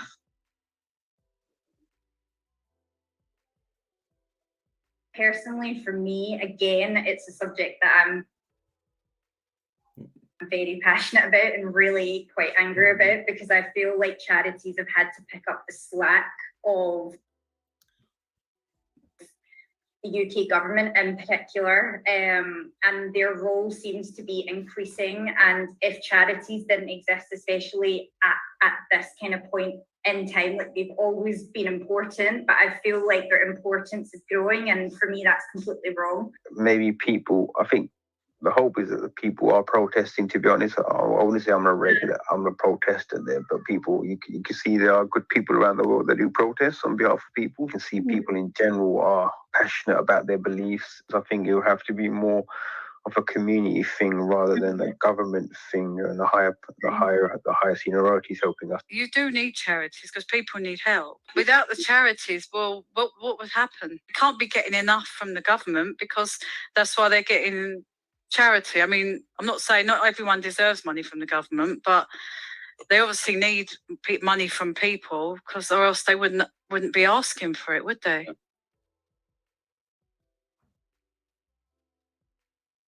Yeah, I don't think it's impactful enough at this stage to stop them, because I guess the savings are still going up. But yeah, I think if any of us had a reduced income or no income for any period of time, it would be we'd be gutting everything. In order to kind of help those that are less fortunate than us, that aren't as, you know, kind of lucky, it just feels like the right thing to do. And you know, I would rather cut out like my coffee subscription or, you know, something else rather than kind of cut out my charity donations, for sure.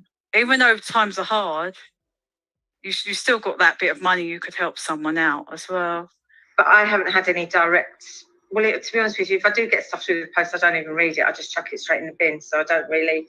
I think that's such a waste of money, them sending all their literature out anyway, because it all costs money, doesn't it? I might have a quick look. I think it upsets me if I see, you know, the stuff they send through. It'll be, you know, animals being badly treated and stuff like that. And I just tend to scroll past stuff like that. I don't like seeing it.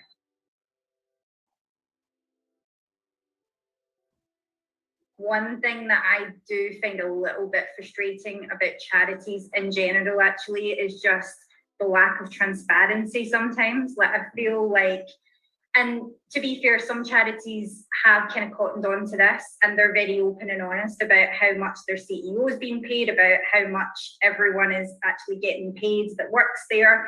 But I would want that to go further. I would want the kind of communications to be like, okay, we're spending this much here and this much here, and like an actual breakdown of where all of the kind of money is actually going. I feel like that would help, because like too often, and I sort of felt like this too, I would rather donate time because I can actually see the effect. I can see the difference. And sometimes when you're donating money, you don't really feel like that. I think there are so many charities now, and there are so many charities that people don't really know what they do. I really do believe that unless you do have a personal reason to sort of, do find it hard to sort of know about them almost. So sometimes how much money actually gets to the places. That's the only thing that bothers me. They can just keep advertising more. Putting on your heartstrings, you know, what's happening and and we need your help. You know, they'll be like, oh, that's so awful, that's so sad.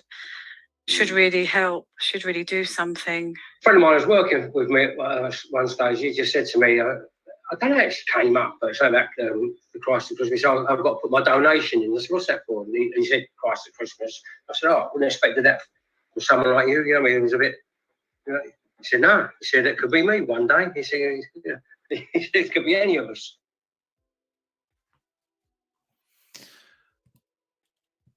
So I hope that gave you a little bit of food for thought. There's a number of themes and kind of ideas in there that we wanted to explore further and look at further through some quantitative research that we've been conducting recently. And I'll let Paul take us through the findings of those. I think also just to say, I've been, you know, working with charities for an awful long time. I will never tire of listening to supporters articulating what they think about charities. So we spend a lot of time thinking about what supporters are thinking, how do we engage with them, and I think to actually hear them sort of free form thinking is really, really kind of great to listen to, and I'm always quite humbled in being able to sort of represent them, to be honest. If we could just go back to sharing our slides, please. What we're going to do is just take you through some of the more quantitative evidence that we've seen that can, I think, build on some of these themes that we heard sort of come up there. I think we're just getting those up, just one moment. Just while they're coming up, I just want to kind of go through some of the questions that we asked. So first question, which hopefully you'll see some slides from in a moment, is do you think the work of charities has become more or less important in the UK since the COVID pandemic? Thank you very much. And I think we saw this just now, actually, that you can see people thinking, well, there's got to be more demand for services for charities, and there's got to be more demand for filling in the gaps where the government isn't doing what, you know, we know other areas of society should be concerned about. And so there's an overwhelming response here that nearly 6 in 10 thinks that it's going to be more important from charities. This is from so 2020, from the COVID pandemic. Very few saying less. And I think that sort of builds on what we saw there, on what people were saying. They're starting to think about there's going to be people who are going to be really kind of miss out if charity support goes down. If you can move on to the next slide, please, Stephen.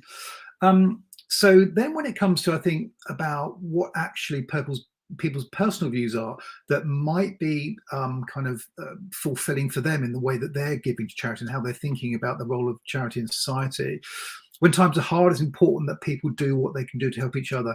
Nearly 8 in 10 agreeing or strongly agreeing with that statement. You can see the other ones there are kind of 2/3 and above that people are agreeing. I think it really shows that for a lot of people, they're very aware of all the pressures that a lot of people are facing, but sometimes it makes them feel that I really do have a duty to look after those who don't have as much as me. And actually, in some ways, it makes them feel slightly better and more kind of able to deal with a crisis because they know they're in a position to help.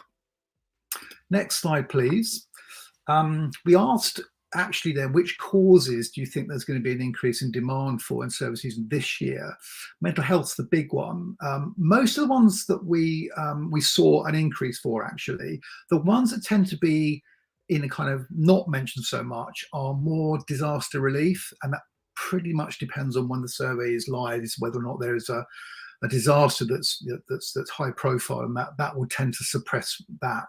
But I think what we can see here are the kind of the key areas, and in some ways they kind of mirror what the big sectors that people support are. But mental health is one of the ones that is really jumping ahead, along with social welfare and homelessness. I think what's really interesting as well is the beauty of research is that we can often just get people to maybe think a bit outside their comfort zone. And I think with cost of living crisis, we've all seen prices going up. We see maybe some of our kind of utility bills going up. We actually asked the question that if you were a regular giver or setting up one today, would you be happy for the donation to go automatically on the anniversary of when you started giving? And really encouragingly, over half have said that, indicated that yes, they would be. And actually, we can sort of do some pretty broad kind of economic sort of thinking on that. And that is a lot of extra income that could come from automatic anniversary increases. Now, obviously, that's got to be fully opted in, got to be fully open and transparent. But I think people see that a lot in their normal other bills that they get. So actually, to see it in there where relatively low amounts are going up, there's something actually I think people are open to. When we've discussed that with charities, I think there's a wow, that's a really great opportunity. But then there's the sort of a gulp of, but our systems won't be able to cope with that. I think that's where you've got some evidence to actually go and sort of say to the systems, we need to be able to deal with this. I think we've just lost the slides a bit there, so hopefully, there we go, thank you. I think really then, some of those, just sort of summarising a little bit of what we've seen there in both the videos and some of those charts there, I think actually, you know, don't be afraid that you are not needed. You definitely are. Don't be shy, and do think outside the kind of the norms. It's very important to show empathy, that you know that actually a lot of people are facing a tough time. But also think back to what we saw earlier, that a lot of people, they see the demand for services from charity is going to increase, and therefore there's a natural association with revenue needing to increase. And don't shy away from, you know, kind of spotlighting the important issues and showing that moral leadership. That's a very important message, I think, that we've seen, and the role for charities to play. So how might be charities, charities might be adapting their giving? Well, we've got, slides should just come on the screen in a moment. There we go. This sort of segments the total market into 6 core groups, from huge impact through to unaffected. And the huge impact to the unaffected are sort of both sort of single digit percentages. So there are some that are saying not really an issue for me. But then there's some are saying this is a huge, massive impact for us. But overall, 80% are saying they've got some kind of pressure on household budgets. We've overlaid that, though, with what we know about our panel members, how much they say they're giving to charity annually. What I'm quite humbled here is that the ones who say they're not badly affected or unaffected, they are the highest givers, so that's great. But actually, that 7% huge impact group are also still actually giving, and more so than, say, maybe some of those middle groups. So again, I think when you can see that even folk who are really quite badly affected, I think they're also seeing there are people that they know are worse off than them, and they still have a desire to want to give and to support. This one really just sort of breaks those 6 groups down by current giving, so one-off donations and regular monthly giving. And I think that these groups are, again, less likely to have been affected. They're still sticking with their intentions and what they're doing. I think we saw some evidence just now from the interviews that, you know, I think someone said things aren't that bad that I have to cancel that yet. So there's very strong resilience that's still evident and coming through.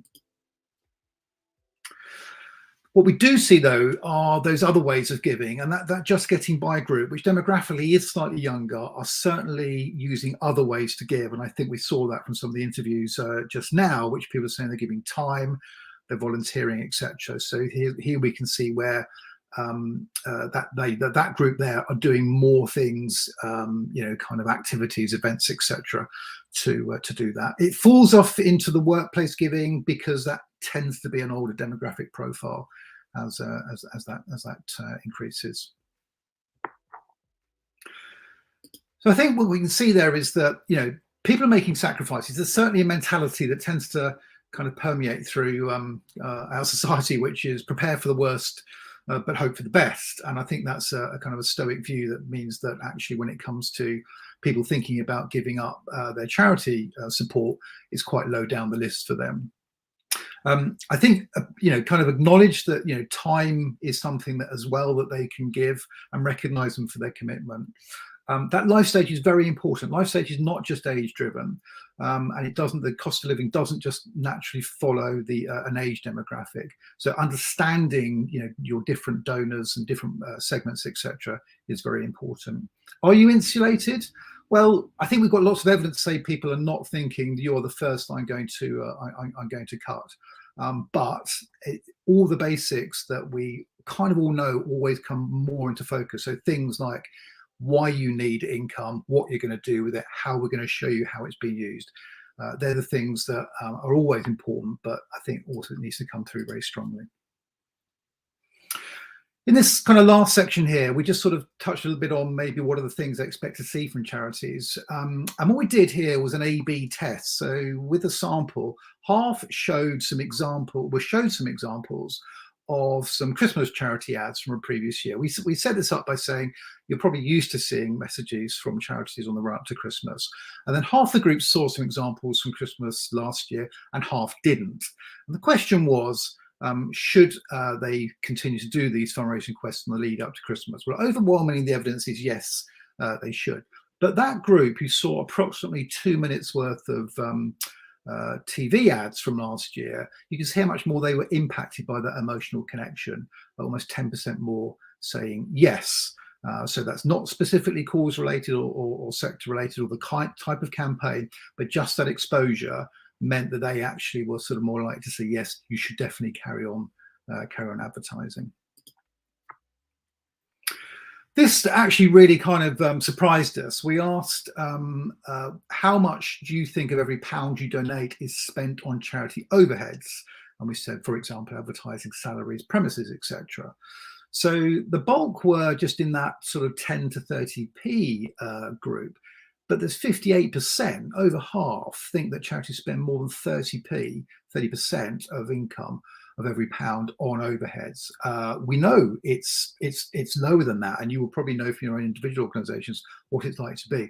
I think this was also kind of backs up what we saw in the interviews, which was be transparent, where there's potentially some good news there if we're recalibrating that for quite a few people. I know it's a subject that can be very contentious and something probably to shy away from, but when it's about making sure that the support and the cause of getting the benefit, if there's this perception that actually an awful lot of everything I give is going not to the people who need it, that might be something that needs exploring and recalibrating a bit.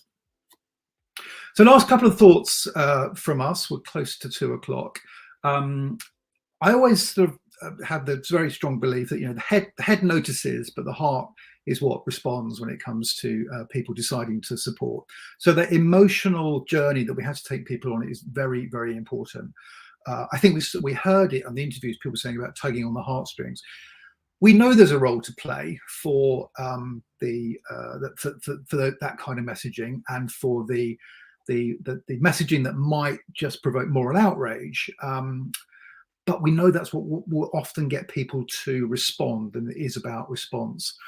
So it's about maybe good storytelling, good relevant storytelling that can go in between why we need support, what the outcomes are, and those sort of success stories as well that can marry up with that. And don't stop asking. I think that's a message they're telling us loud and clear.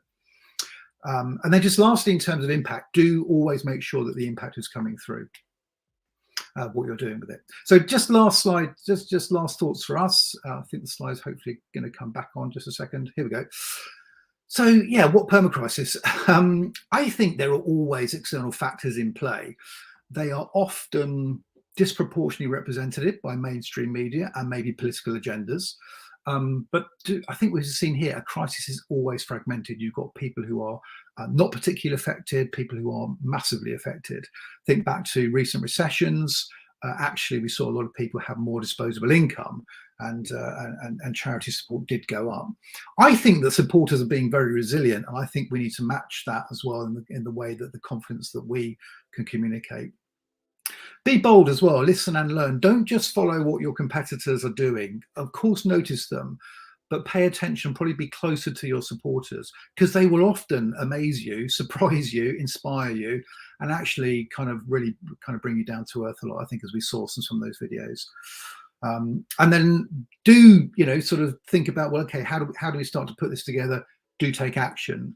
We've got we have an awful lot of clients who've never really done research before, so we have sort of an offer which is in the goodie bag, which we can talk to you about, and we'll often really love an informal chat just to kind of understand maybe what your needs are. So thanks very much for listening to both Stephen and I think we've covered a lot there, but I hope we've given you a dip into the world of supporters, and maybe it's not as bad as you know, we might think it is, and we'll certainly see some resilience there. So thank you very much. Steve, I don't know if you had any final comments just before we look at some of the questions that might be coming through. No, apologies if there's only been any tech challenges, but no, none at all. Excellent stuff. There's some questions here. Does the public think overheads means salaries? And if so, why have charity salaries become such a dirty word? Why don't people object to the paying of salaries to their insurance company? Do the public think overheads means salaries? Well, we did say salaries as an example in the question, actually. We said charity overheads, example, advertising salaries and premises. So I think that they do. And yeah, I think that's an interesting one, actually. I just was really surprised by how much they feel is being used of their income. Yeah. Any other questions to come in from the panel? There was a question here. Interesting how this is in the UK. I'd love to see data on international development charities. Would be interesting to see anything by age bracket of people.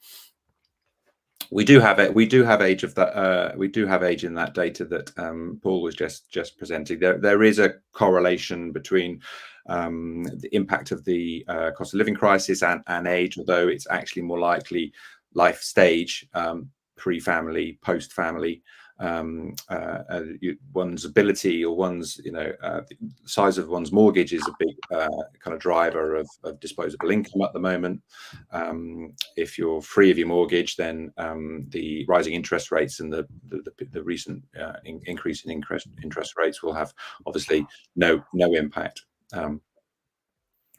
Just also to say that, if you would like to talk about anything that's mentioned, we will be in the breakout room after this session.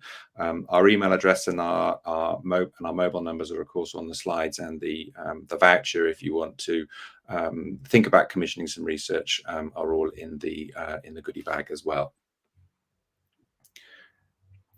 Doesn't look like we've got any more questions at the moment, I don't think.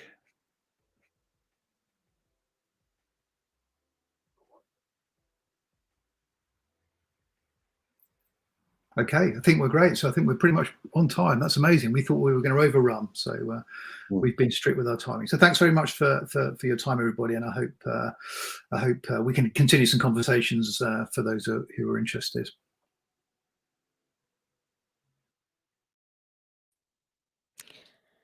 Hello. Back again. It's me. Great session. Thank you very much, Stephen and Paul, for beautiful insights. There were some very interesting insights and lots of good questions. Yes,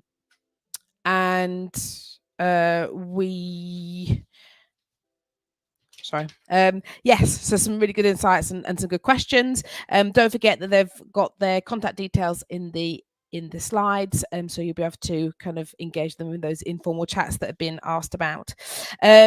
Please also don't forget to use the feedback on the sessions as well, just to see how are you finding each of the sessions. So you have to do some feedback on each of the sessions, which is obviously really helpful for the Fundraising Everywhere team for future developments, and also that there are the polls as well. And I believe that, oh sorry, I think I've just done something by accident. I thought it was from me, but it wasn't. Ignore my last message, so apologies. But I also I believe that the networking space is working. I think there's been a couple of little glitches, but I think my understanding is the networking thing is all sorted, so we're all good with that.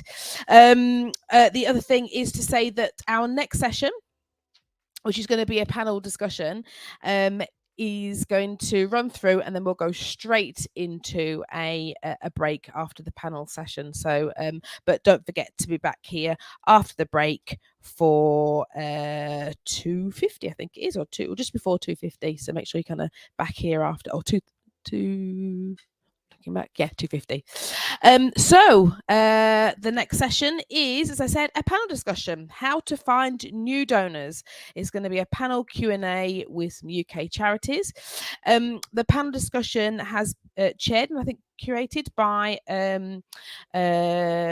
Colleen, and she's got some lovely special guests with Tiwa and with Oscar. So this is going to be a quick moving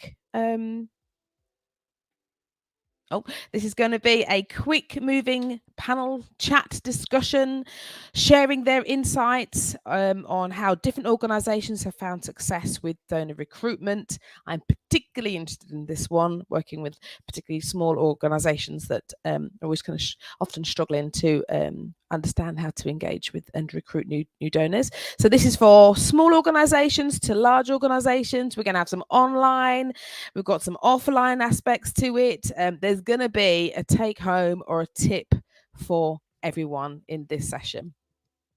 So let me just do some quick introductions. Everybody's in here in the room, so I might be early again. I don't know if I get brownie points for that. But we've got Kayleen, who is the strategy director at Ask Direct, and we'll be covering the current challenges in offline channels and some ideas for how we can tackle those. We've got Oscar, Senior Digital and Fundraising Officer at Peace Direct, and we'll discuss successes and challenges of donor recruitment on social and email, and particularly with limited resources. And finally, Tiwa, we've got Tiwa, Global Digital Acquisition Specialist at Save the Children. Oh, shall I say that again? Global Digital Acquisition Specialist, I've been practicing that, at Save the Children. And we'll be sharing insights from using gaming. Again, I'm very interested because I've got a bit of a gamer of a teenager, so very interesting about that. And peer-to-peer, gaming and peer-to-peer to reach new donors. So how kind of using those kind of platforms and approaches to engage with new supporters and donors. So I think everybody's here, and hopefully that's okay if we can start now. I will hand over to Colleen. Cool. Hey everybody. I'm Keelan Appleby, and I'm a strategy director at Ask Direct, as mentioned. We are a specialist nonprofit individual giving agency. It's a bit of a mouthful, but basically all of our clients are nonprofits, and we specialize in everything individual giving. So creative, offline, online, legacies, research, everything IG is what we do. So as the introduction went, so I'm going to be talking a little bit about offline challenges and opportunities. Oscar's going to be talking about a little bit about his experience with social email, and Tiwa is very excitingly, I'm chuffed about this, even though I've seen her slides. Is going to be talking about recruiting new donors through gaming. So we're going to each talk for a few minutes, maybe max 5 minutes each of us. And then we have a panel discussion, chats, just a couple of questions, and then hopefully we will also have a couple of minutes for questions from the audience. So yeah, we shall get started. Hopefully everyone will start to see slides. I'm not going to kill you with slides. I just have a couple, and I'm specifically talking about offline. So yes, that's me. That's my email, my Twitter. I'm still on there. I refuse to call it X, and you can also add me in LinkedIn if you want to. But I want to start firstly with a caveat that obviously I'm from Ireland. I work for an Irish agency. Almost all of our clients are Irish charities and nonprofits. So that's a caveat for anybody who's watching from the UK. But I hope particularly for smaller and medium organisations that there will be some commonalities here in terms of the challenges and where do you put your limited budgets and the change in markets that we're seeing. So with that caveat, I'm going to show you just one slide that's covers, I think, summarizes the challenges in the offline channels that we're seeing in terms of recruitment. So this is the past 5 years for our clients, average cost per response by channel. Now, obviously, some of our clients do more channels than this. They do TV, they do out of home. I've only used the campaigns, the channels for which we have multiple campaigns. So I'm not just, none of those bars are just one charity's campaign. But as you can see, you don't need to be a statistician to see that the trend lines for most of those 4 channels, cold, direct mail, door drops, inserts, and radio, are mostly up over those 5 years. Cold DM is a little bit more variable because 2020 was such a standout year. It's low on all of them, but generally the trend is up. So that's the context. That's the kind of context that we're operating in terms of offline in Ireland. And so what I'd say is, every so often on the fundraising internet, there's, somebody puts up a blog post that's like, direct mail is dead, you should do this. And equally, someone offers a riposte. It's like, of course, direct mail is not dead. It's the best channel ever. So no, it's not dead. But I think when you look at the offline channels as a whole, there is a little bit of, surgery needed, perhaps a treatment plan.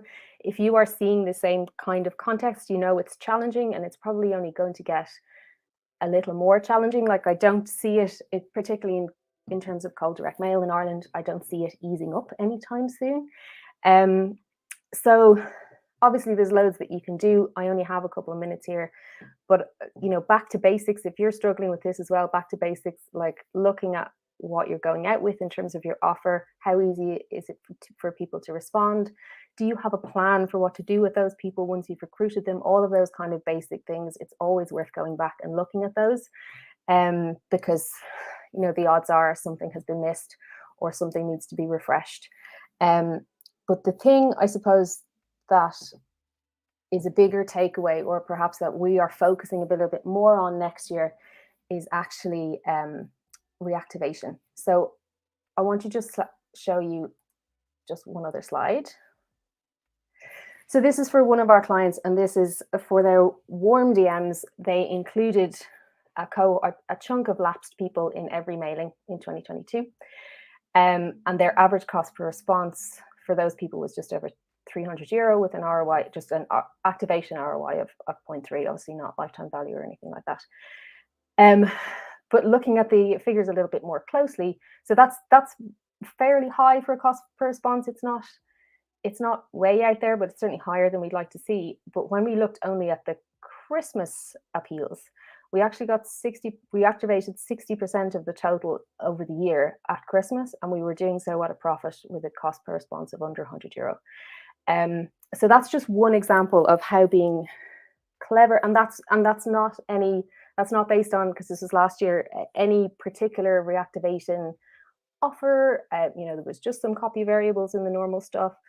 So that shows the kind of the potential that's there if you can be a bit savvy about where and when you're trying to reactivate donors.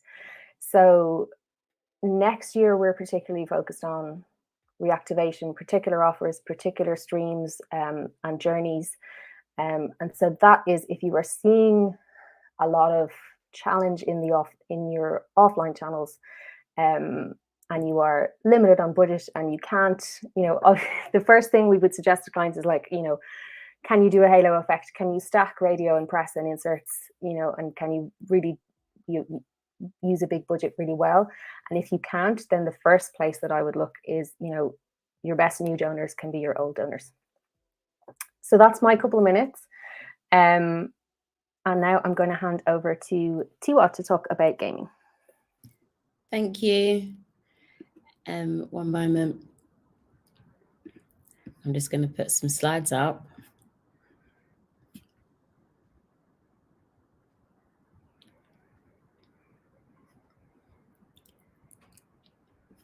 Okay. Okay, thank you. So yes, my name is Tiwa Odukoya. I'm the Global Digital Acquisition Specialist at Save the Children International. And today I'm going to speak to you about tapping into the peer-to-peer fundraising space, specifically gaming, and how we can use it as an area to unlock levels of growth for your acquisition program. So to begin with, we know that we are in a very fragmented digital landscape, and we have lots of new emerging players entering this space constantly. And all of these things mean that the models or the modes that we've got used to operating within have changed. And so we need to move accordingly. The methods or the platforms that we used to rely on are no longer performing at the rates at which we would have liked, and that are going to help charities achieve the growth ambitions that they wish to for their organization and for the work that they do in their communities. At the same time, the gaming industry is set to exceed $200 billion by this year. It's a very booming and lucrative area. And so it's no wonder that charities and organizations alike are wanting to enter this space to unlock new levels of growth. But at the same time, the gaming industry is very complex. And I think charities stumble upon it or wishing to enter this space stumble because of two elements that are internal and external. On one hand, gaming doesn't naturally sit neatly within any particular team under our current organizational structures. On one hand, or it's perceived to fit within the digital acquisition space, but really it's a bit more community because you're using community tactics, but just in the digital space. It might sit within a comms or a talent team because perhaps a brand wishes to go after like large macro gamers or influencers, which are a little bit like ambassadors. It could also sit within the corporate partnership space, where we're able to get scale if we collaborate with partners. So all of that is really complicated and difficult, and that can be first stumbling block. I personally think that gaming and gaming fundraisers should be its own entity. And we'll come on to speak about that in a moment. And then the other thing that could be very tricky is that there's many different ways to collaborate with a streamer to fundraise for you. You can do it on the media owner side, so collaborating with publishers like Twitch or YouTube or TikTok. You could collaborate with the technology hardware firms, the people that provide the hardware to the gamers. You could go and aim to have a collaboration with a game specifically and have in-game opportunities to fundraise and a presence within the games. Or you could try to collaborate with the brands who wish to collaborate with the streamers. So going back to my point, it can be really complicated. There's so many different ways in, but I do think that it's vital that we approach this stream of fundraising with a long-term approach and a long-term vision. There's so much scale to be achieved, but that's the kind of scale that can be achieved through time and not overnight. Our approach at Save, when it comes to fundraising through gaming, is underpinned by the following principles. Going back to my point just now, team structure and objectives. So we have specific teams that focus just on gaming fundraising, and these teams have the expertise of all of the different teams that I mentioned before, and if they don't, then they work very closely with them. So collaboration is key, but also building a team around these elements is vital. Campaign design. Oh, sorry, and one thing I forgot to mention was we also need to remember that when it comes to donations that come through gaming, this will not replace your regular giving products. It's more likely to be a single gift, but that's okay because there's different things that we can do to switch it back to our preferred style of giving. Campaign design, we create really compelling activations that a streamer wants to be involved with, but then we give them the control for how to activate this within their platforms. And then relationship building, going back to what I was saying before, to be able to make relationships with all these different streamers, it very much is a one-to-one style of relationship building, as opposed to trying to secure these donors en masse, all these relationships en masse. I think I'll quickly try to give you a brief snapshot of gaming in action for Save, just going back to those key principles. The first point is we named our campaign Survive to 5. It was customized for the gaming space, but then the streamer had their flexibility for how they wanted to run it. We had lots of outreach with the fundraisers, and this was all done on a one-to-one basis. And then to maximize the donations, we then collaborated with lots of corporate organizations, so tech hardware, and they would incentivize the streamer. And when they're incentivized, then we can maximize donations on the other side. And so that's all for me. Thank you very much.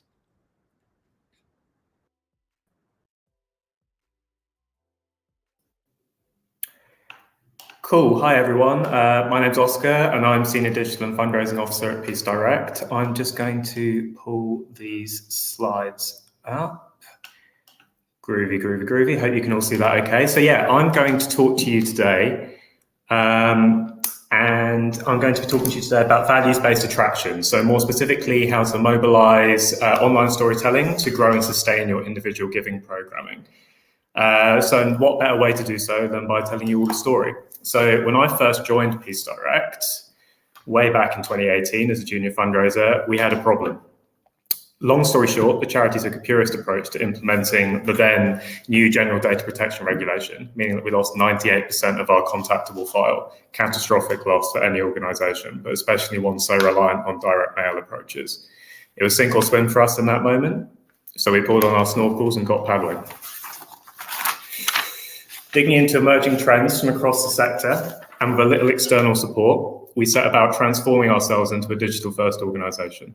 At the core of this philosophy was our digital mobilisation model, which allowed us to rebuild and grow beyond our 2018 file in just a few short trips around the sun. It's a simple, values-led approach that we've stuck to for nearly 4 years, and one which I'll attempt to explain to you in the next 4 minutes from the perspective of this story's true hero, Sue. Say hello to Sue. Sue first heard about Peace Direct back in 2021. She saw one of our stories and liked it enough to share it with her friends. We only share Peace Builder stories like these on Facebook. No events, no job vacancies, no breaking news, nothing else. Just authentic first-person stories from local people building peace, supported by a modest ad budget. But why? Why be so rigid when it comes to the do's and what we do and don't post on our timeline? It's simple, really, because people use social media to connect with other people. This is why pages like Humans of New York go viral and why influencers are a thing. We're simply engaging with people in the way they've already interacting with their friends and family online. And any other content would just be filler, an unnecessary drain on our precious time and resources as a small charity. Now, all of our stories, including the ones that Sue was served, conform to a strict structure: problem, solution, outcome, affirmation, and a nice portrait picture. Through careful testing, we've been able to optimize this format well beyond what Sue would have seen back in 2021. So in 2023, our results pretty much speak for themselves. So looking at this graph, the average engagement rate with a UK charity Facebook post is around 12.5%, represented by the dotted line on this graph. By contrast, a Peace Direct story averages around 26%. So for those of you counting, that's about double the engagement on average. This means that 1 in 4 people that see our content are interacting with it. And it's these 1 in 4 people we're interested in following up with. So now, getting back to Sue. A week after she saw the story that first grabbed her attention, we served Sue a values-based follow-up ad, inviting her to sign up for our emails. You might be wondering why bother? Why not simply go out to people who Facebook tells us are broadly in line with our organisational values and cut out the need for storytelling altogether? Well, it's because focusing on those who have already shown us that they share our values is the most reliable and cost-effective way of attracting support online. It takes the guesswork out of targeting and prevents wasted spend on people who simply say they align with our values. Now, these ads are always super simple, highly visual, and include a clear call to action. People who engage with them will then flow neatly into a friction-free sign-up form where they're invited to sign up for regular updates. Once people like Sue sign up for our emails, they're welcomed into a tight, informative 10-day welcome journey, which introduces them properly to Peace Direct and the concept of local peace building. Here, we offer people the chance to engage with a survey, connect with other social media touchpoints, watch an animation explaining the type of work they're supporting, and also to make a cash gift. Upon completion of this welcome journey, new subscribers flow automatically into our weekly email program, curated by me with the support of the rest of the organisation. This phase is crucial, as it's where we convert the most engaged supporters into individual donors. Again, we follow a rigid, heavily optimised structure across all of the emails to guarantee results. That's 1 email, 1 ask, simple formatting for faster load times, as well as incorporating a wide range of high and low bar asks. We invite openers to read more stories, sign petitions, share their thoughts, watch videos, follow our channels, buy merch, sign up for events, and much, much more. It's vital that each and every email engages the reader, from the moment they first see your subject line to when they answer your call to action. Now, Sue regularly opens and interacts with our messages. After a few months of weekly emails, she kindly started giving small cash gifts to Peace Direct, £10 here, the occasional £50, all of which were personally thanked by my wonderful colleagues in the fundraising team. Over the following years, we established a special connection with Sue, rooted in our shared values and peaceful vision for the future, which meant that when I sent Sue this email, our autumn appeal last month, she saw my message, she opened it, clicked through to this donation page, and stunned us all by choosing to donate £5,000 to support the life-saving work we've been telling her about for over the last 2 years. And how much did it cost us to connect with Sue in the first place? 36p. Just 36p to capture Sue's email address through that initial values-based ad. Through our digital mobilisation model, we were able to turn 36 pennies into £5,000 in less than 2 years, which isn't a bad ROI as far as I'm concerned. So that's me at time. Thank you very much for listening. If you have any questions, don't hesitate to drop them in the chat. And also you can shoot me a message on any of those links I just shared as well. Thank you. Hey, thanks, Oscar. That was really interesting. If you guys just unmute yourselves, we've got our own questions. So I'll run through those pretty quickly, and then we've got loads coming up in the chat that I'll take a look at.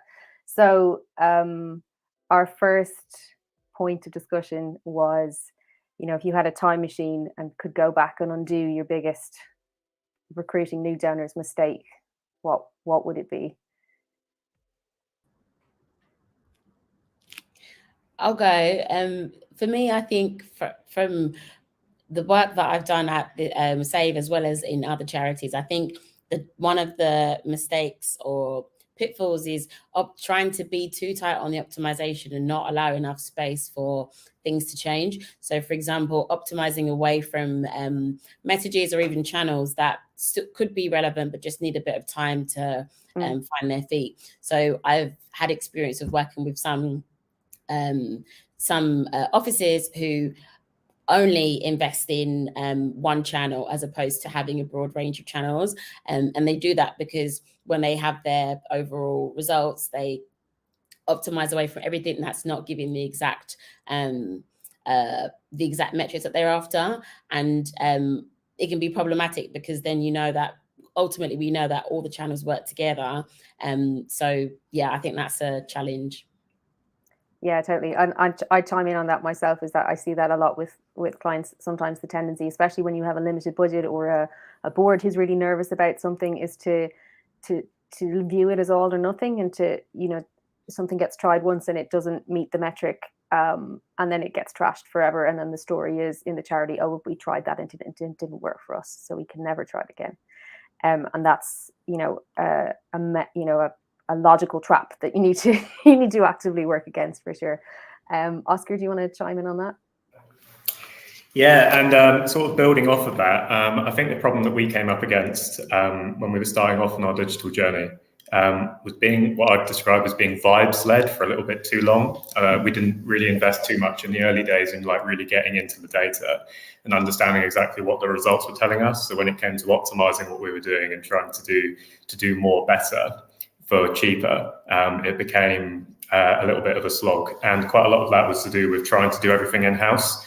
Obviously, tight budgets are a consideration in smaller charities. And I think that upon reflection, if we had invested some of the resource that we had into the ads themselves, into building out the back of the house, we probably would have had a slightly easier run of it in the early days. Yeah. Vibes led. Trying not to be vibes led. Like it. And there's a couple of questions related to this that have actually come up from the audience, but broadly speaking, like, how do you guys decide in your roles, okay, what's worth investing in and what's not? How do you decide between different channels or different approaches? So I'm happy to hop on. I mean, I use engagement almost always as the primary metric by which I gauge how useful something is. I think that impressions, so that's the amount of people that see something, can tell you so much, but it's in terms of exactly what people are interacting with, like taking a conscious click, share, whatever, that sort of dictates to me where I focus my energies. That's why we've invested so heavily within Facebook and less so in Instagram, because in terms of what we're trying to achieve, which is fundraising, we find Facebook to be a much more frictionless version of that at the moment. We are looking into Instagram, but only when I see the engagement sort of tick up. Okay. And Tiwa? For me, in my role, I think I choose new projects and channels based on trends. Like, it's definitely important to move with the trends, but sometimes naturally, like, the budget you're working with and the objectives that you're working with might not enable you to do everything all at once. So then we have this like phrase at Save, which is copy with pride. So if I see or a brand that is, you know, in a space that I think is worthwhile getting into, one, I use that to kind of encourage others that it's a smart thing to do, and then just trying to think about what can we steal from this. Still copy with pride, and what can we take from this that is applicable to our charity, and that helps for everyone else to feel a bit more confident with it, and once they've seen a little bit more of somebody else doing it. That does have its risk, because of course you're not getting that first mover advantage, but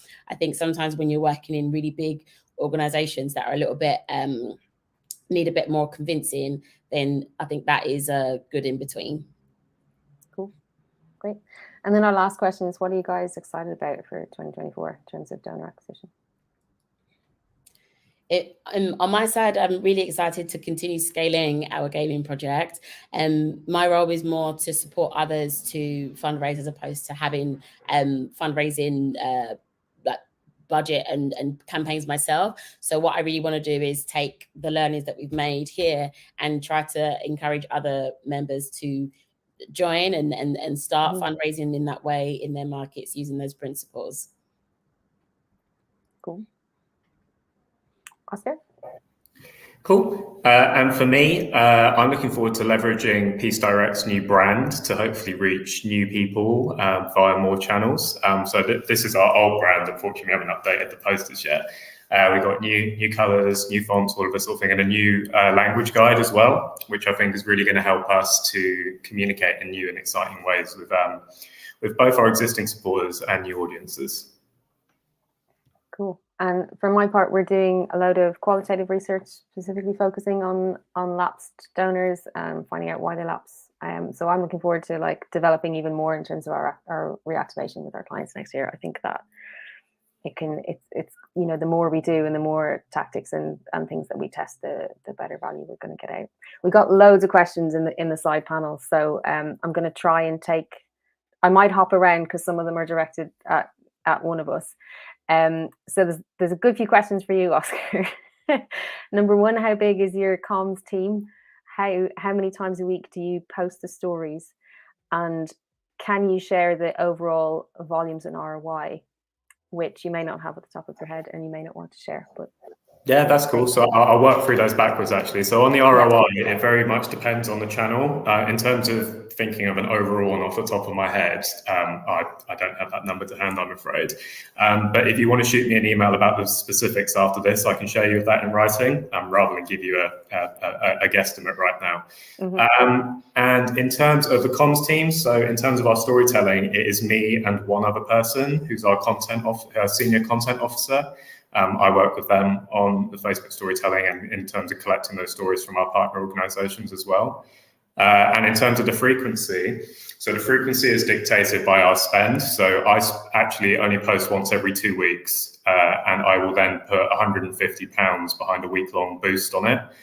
We used to post more frequently with less money, but then when we were testing it, we realized that we were able to post further apart with a higher budget behind it without losing anything. If anything, the engagement went up. So more free time for me in that sense. Nice.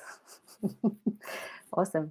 There's a question that touches on one of our points that we just came up, which is, you know, if working for a charity that's only dabbled in paid acquisition but never truly invested and has a board that's scared off by poor initial ROI, how should I choose which channel to try again? That depends overall, and for me that depends overall on what the fundraising strategy of the organization is and how your funding is structured. You know, if you are primarily focused on acquiring regular givers, for example, then I would not advise you to invest anything in cold DM. Certainly initially, you know, you should be looking at social email to start with. On the other hand, if you're looking at legacies, then, you know, offline channels tend to have a much quicker return, insofar as legacies have a quick return, which they don't. So yeah, it can be quite, I'd need to know a lot more to answer that question, but it really overall depends on where you need to go as an organization in terms of your fundraising. Do either of you guys want to chime in on that one? Yeah, I'd add as well that starting with those channels is sensible, digital channels, because the barriers to entry are very low, and they can work with small budgets. But of course, if it's when you add in those additional channels, like perhaps press or perhaps even eventually TV, let's say, that's when you get that scale. And so starting off with a digital channel might be a bit safer, but we're working within relatively lower volumes. But when you add in these other reach driving platforms, then that's when you can get the scale that you're after. And just to chime in on that as well, I think that as well, I don't know what organisation the person that's working for this that asked this question is from, but I think that when it comes to paid social, particularly for IG, brand recognition is really important, right? You need to have good stories to be able to back it up, and you also need to have the cut through of people trusting who you are, to make you sort of sit aside from what else is just floating through people's news feeds. So yeah, whilst I agree that digital is definitely the lowest barrier to entry, and if you were going to invest in any of those channels in the first instance, the way to go, it has to be backed up with a content pipeline after the fact to make it sustainable and viable. Yeah, I mean, you can do the great things with digital and social in terms of trialing different approaches, different offers, all of that kind of stuff can be tested really with a small budget on digital before you go out and invest 5 or 6 figures in an offline channel. Yeah, it's a really complicated question. Lots of different potential answers. There's just one question for me, which is about people who are reactivated. Do they donate more than the cost of getting them back? I don't have detailed figures that I'm able to share with you, but for example, if we take the previous example of that client I showed you from 2022 who was reactivating people at under €100, the average gift for their warm file would be over 80. So, yes, I'd say probably certainly within 12 months for that particular client, I would say yes. And I think you do have a good chance of breaking even on those people probably faster than on cold. Yeah. There's 2 other questions. Number 1 at the top, the key challenge for non-life threatening and not education, I presume that's sectors, is how to build on emotions. Where do you start when showing misery is not something that works? I think there's a lot more emotions than misery. That would be my starting point. Obviously, everybody, if you're here, if you're a fundraiser, you know that fundraising is emotion driven primarily. But explore joy, there's so many more emotions that you could focus on. You absolutely don't have to have misery images. And there's definitely a huge profile of donors who are actively put off by that kind of thing. So yeah, don't let it worry you. Go with what works for your organization would be my 2 cents. Oscar, Tiva, you're nodding there. Do you want to chime in? Yeah, I agree. I definitely agree with what you just said. And I think one approach is think about the kinds of people that are donating to you and the kind of products that you have to support those like demand to support. So some people might respond very well to that urgent need-led style and like more traditional element, and that might correspond really well with perhaps a cash ask, whilst if you wanted to promote an RG product or something a little bit more longer term, maybe you might focus on the impact and how your charity is solving that challenge, and there you've got more scope to like develop your representation of that's the people that you work with or the work that you do. So you can flex depending on what it is that you're asking that supporter to do, and it doesn't necessarily just have to sit within that realm of perhaps misery or negativity. Yeah, totally. Yeah, and similarly, at Peace Direct, we're trying to prevent conflicts before they happen, right? So it's responding to something that hasn't even happened yet and trying to prevent its preventative.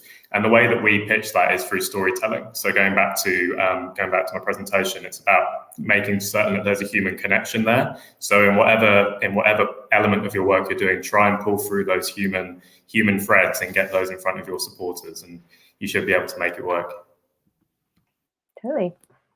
Okay, I think that's us. I think we're just at 20 to 2 now, and there's a break, and everybody should be back then at 10 to 2. I'm going to be in the other room for just a few minutes, so I know there's a couple of questions we didn't get to. So if you want to add them in there, I will do my best to answer what I can while we have a couple of minutes. Thanks, everyone.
So, here's the problem.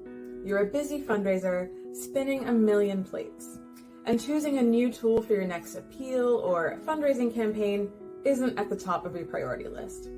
Plus, the last time you looked, Just Giving wasn't an option for individual giving because all you got was anonymous data. Well, that's all changed with Giving Checkout, our new free donation form and button that's quick and easy to implement. And you get 100% donor data so you can thank and add donors to your stewardship programs. Whether you want a branded donation flow for your website, a simple shareable link for your emails, a QR code for your collection boxes, Just Giving has you covered. Join thousands of other charities already using Giving Checkout to receive direct donations and regular gifts. Oh yeah, did I mention it does direct debit too? To get started, head to your Just Giving account and click the Giving Checkout tab, or email me on successteam@justgiving.com to find out more.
Hello.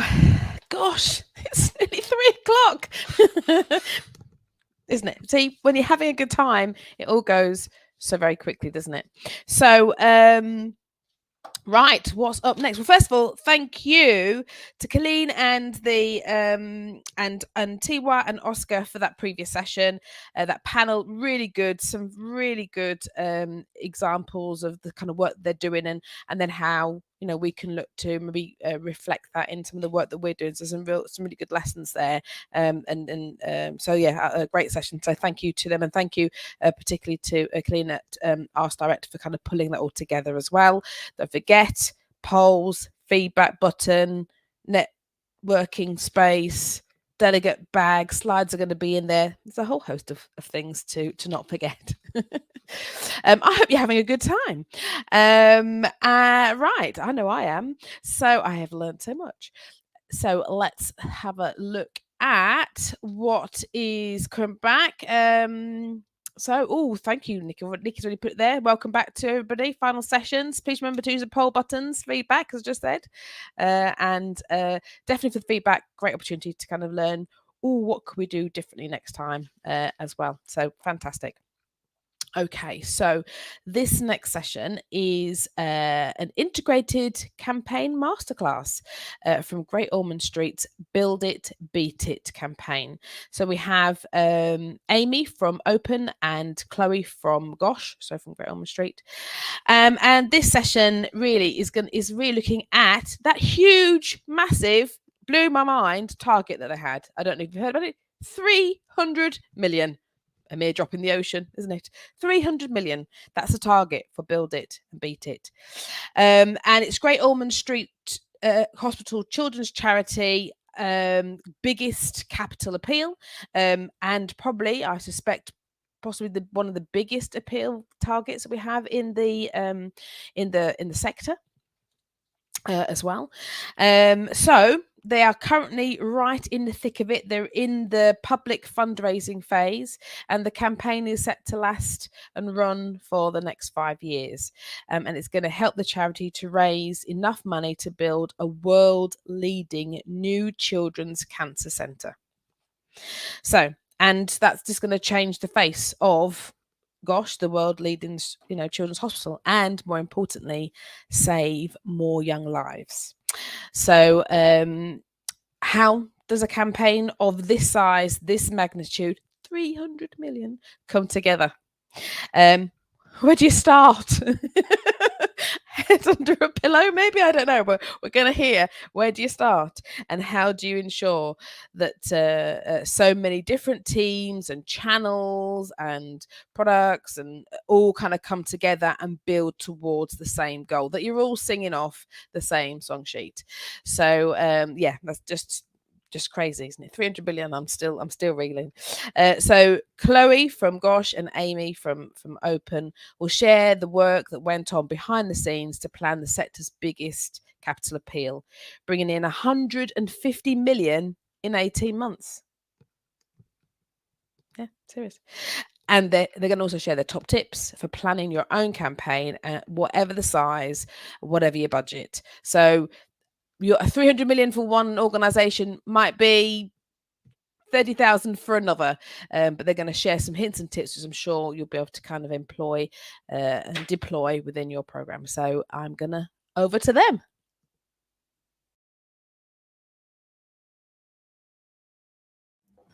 Hello, I'm Amy Hutchings. I'm Creative Strategy Director at Open, and I'm joined today by Chloe. Hi everyone, my name is Chloe Shields. I'm from Great Ormond Street Charity, and I'm here to share a very exciting appeal with you guys. So we're going to be talking about Build It, Beat It, which is possibly the biggest integrated campaign in the sector right now. It's a really, really exciting thing to get to share at a very exciting time. But how does a big campaign like this come together? What goes on behind the scenes? I'm really, really grateful to Chloe and to Gosh for giving us permission to share what has been worked on and how the campaign has come together. So today, in the next half hour, we're going to talk about what Great Ormond Street is up to, and Chloe is going to tell you a bit more about why this campaign is happening and the brilliant work that's happening at Great Ormond Street. Then I'm going to talk a bit about integrated campaign strategy and some exercises that you can do and some ways you can plan your own campaigns, and the big idea, the creative, and how that came together. And then Chloe is kindly going to share some initial results and some of the future plans that the team have for Build It, Beat It. And then we'll wrap up by looking at learnings. And it's just so great to be in a forum like this where we get to come together and learn so much. So we'll try and draw out the things that you can repeat and you can take away for planning your own campaigns. So first up, I'm going to hand over to you, Chloe. Wonderful. So it's a really, really exciting time at Gosh. We are in year 3 of a 10-year strategy. And we are all about growing our income, recruiting new supporters, retaining those that already do, and being really audience-led. And of our strategy, the real heart of it is this opportunity to fund and build a new children's cancer centre at Gosh. So this is the place where we'll find the cure. It's where we'll beat cancer for more children. And it's a hugely exciting opportunity for the hospital and the charity to deliver some real impact for our patients and families at Great Ormond Street. So you might be thinking, why now? And a little bit of the context of what we're operating in. So childhood and cancer are 2 words that should never go together. But every week around 5 children in the UK lose their lives to cancer. And that's 5 families who are faced with the worst news possible. And sadly, a child does not have to die from cancer for it to take their life. It can impact all sorts of their childhood. So their education, their development, as well as even the ability to have children of their own one day. And you may be familiar with us at Gosh. We are delivering world-class healthcare at the moment, but sadly our facilities are just not up to scratch, and that is why we're building a new children's cancer centre, so we can provide more hope and more cures for families facing the worst at this time. So what that means for the fundraising, we have a very punchy target. As we've heard, it's quite ambitious. We have to raise £300 million to bring this new centre to life. And that is a huge ambitious appeal. And when we came to think of it at the early stages, we knew that we needed to recruit our friends at Open and give them a bit of a brief of what we needed to deliver. And there's 3 critical points. So we needed a proposition that would cross multiple audiences. So no one donor group is going to raise 300 million for us. We need to make sure this works across supporters, from public fundraising all the way through to high net worth individuals and partnerships. We needed a proposition that was really going to pack a punch and be compelling. We also needed a plan. So we do lots of different kinds of fundraising, but we really wanted an integrated strategy that would unite all of our activity into one common goal so we could raise this target. And then finally, we also needed to bring our teams together to generate lots of new product ideas. So if we did exactly what we did yesterday, tomorrow, we know we wouldn't raise our 300 million. We need to generate lots of creativity within our fundraising, bring new products to market, and grow that donor base through that. So I'll hand over to Amy now to think about how we started our planning. Absolutely, and what an amazing brief to get. And I will just at this point say what an amazing team to get to work with. The place we started really was with the integrated campaign strategy. And just a bit of an overview about how do you plan a campaign of this size, and actually really of any size, what are the key steps that you take? And where does a strategy fit into that? So first of all, we would all get everybody together for a kickoff, look at any training needs, and particularly around integration. Does integration mean the same thing to different people? What's our ambition there? How integrated do we want to be? What barriers might be in our way? And do we have all the ways of working and the teams in place that we need? Then we would go into discovery mode. And yes, we'll look at the market, we'll look at channels, we'll look at competitors and opportunities, but the real focus of this is the audience. Who is going to give to this campaign? Who are those audiences? What do they need from us? What are going to be the key insights that drive everything else that we do? And that's when we'll develop a campaign strategy. And you might have built campaigns before, and you might have put those plans together, and you might be wondering why you need a strategy just for a campaign. But actually, when you are several months or even years down the line and teams have gone off in different directions and they are bringing the campaign to life, having that key guide, that key objective that you can all come back to, that unifies all those different activities, all those different audiences, is really crucial to make sure that it does still feel like the same campaign and that you stay integrated in the longer term. Then you would get into the campaign planning. What are we going to ask people to do? What are we going to offer? Where's that going to happen? And then into the detail of the media planning. When, which channels are we going into? Now, possibly along at the same time as some of that planning, we're in creative development for our big idea and potentially some executions. And also for a campaign like this, you're looking at product development, new asks, new offers. Like you said, Chloe, it's about beyond BAU. We need to do more to raise more. And finally, when you have all of that together, you're going live. But of course, that's not the end of the story. You want to be constantly reviewing and feeding insight back in. And I think a really crucial part of what we've done with planning the campaign has been that ongoing integration and strategic support. And that really just looks like having a date in the diary at least once a quarter where you get back together and you look at that strategy and you say, are we still on track? What's gone wrong? What's gone right? Celebrate those successes, pivot anything that needs to change, and make sure that we stay on course. Now, of course, this is a capital appeal, and they are really unique opportunities. Fundraisers love capital appeals because they are so tangible. They have a really nice specific goal and target. They are time bound, so we have that urgency that we know works well. They often have a physical location, which means local audiences are opened up, but it also means that people can imagine a real place where their money is going to help and have a lasting impact. And they give an organization a singular focus, when often we are looking, and if not competing, then struggling to compromise our different audiences or our different products with each other. Within a capital appeal, we find that the whole organization has this one clear job to do, and so it gives us that focus. But of course, alongside these opportunities, there are naturally specific and unique challenges in capital appeals as well. They often have, and this might be the biggest I've come across, huge targets. And there are also lots of stakeholders involved. There are lots of different people who need to be consulted and brought along the journey. And because of that, and because of those big targets, they can be really high pressure, and there can be conflicts with business as usual. What happens to all of those different bits of your organization that are already going and that are already on rails when much of your team is going to be devoted to this new and unique challenge? So there's lots to master there. And like I said before, a really good place to start is with your audience. And looking at the Build It, Beat It strategy, we started with the Pareto pyramid. We knew to raise 300 million, we needed everybody who could support to support. And so if you're not familiar with the Pareto pyramid, go and have a Google after this. Do look it up. It's a very useful and simple way of looking at supporters across their value and the volume of supporters. And it helps us to think about those private donors at the top, maybe businesses or high net worth individuals who are going to make a really significant gift.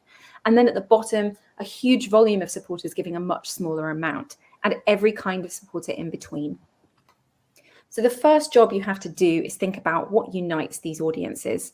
If you're going to create a proposition or an idea or a core creative piece that is going to hit all of them and really compel them to give, what are the unifying things that are going to motivate them? So in this case, we're talking about children, we're talking about healthcare, and we're talking about cancer. And we know that that's something that cuts right across society. But we're also talking about a build. We're talking about a physical, tangible thing, and that is going to be compelling universally also.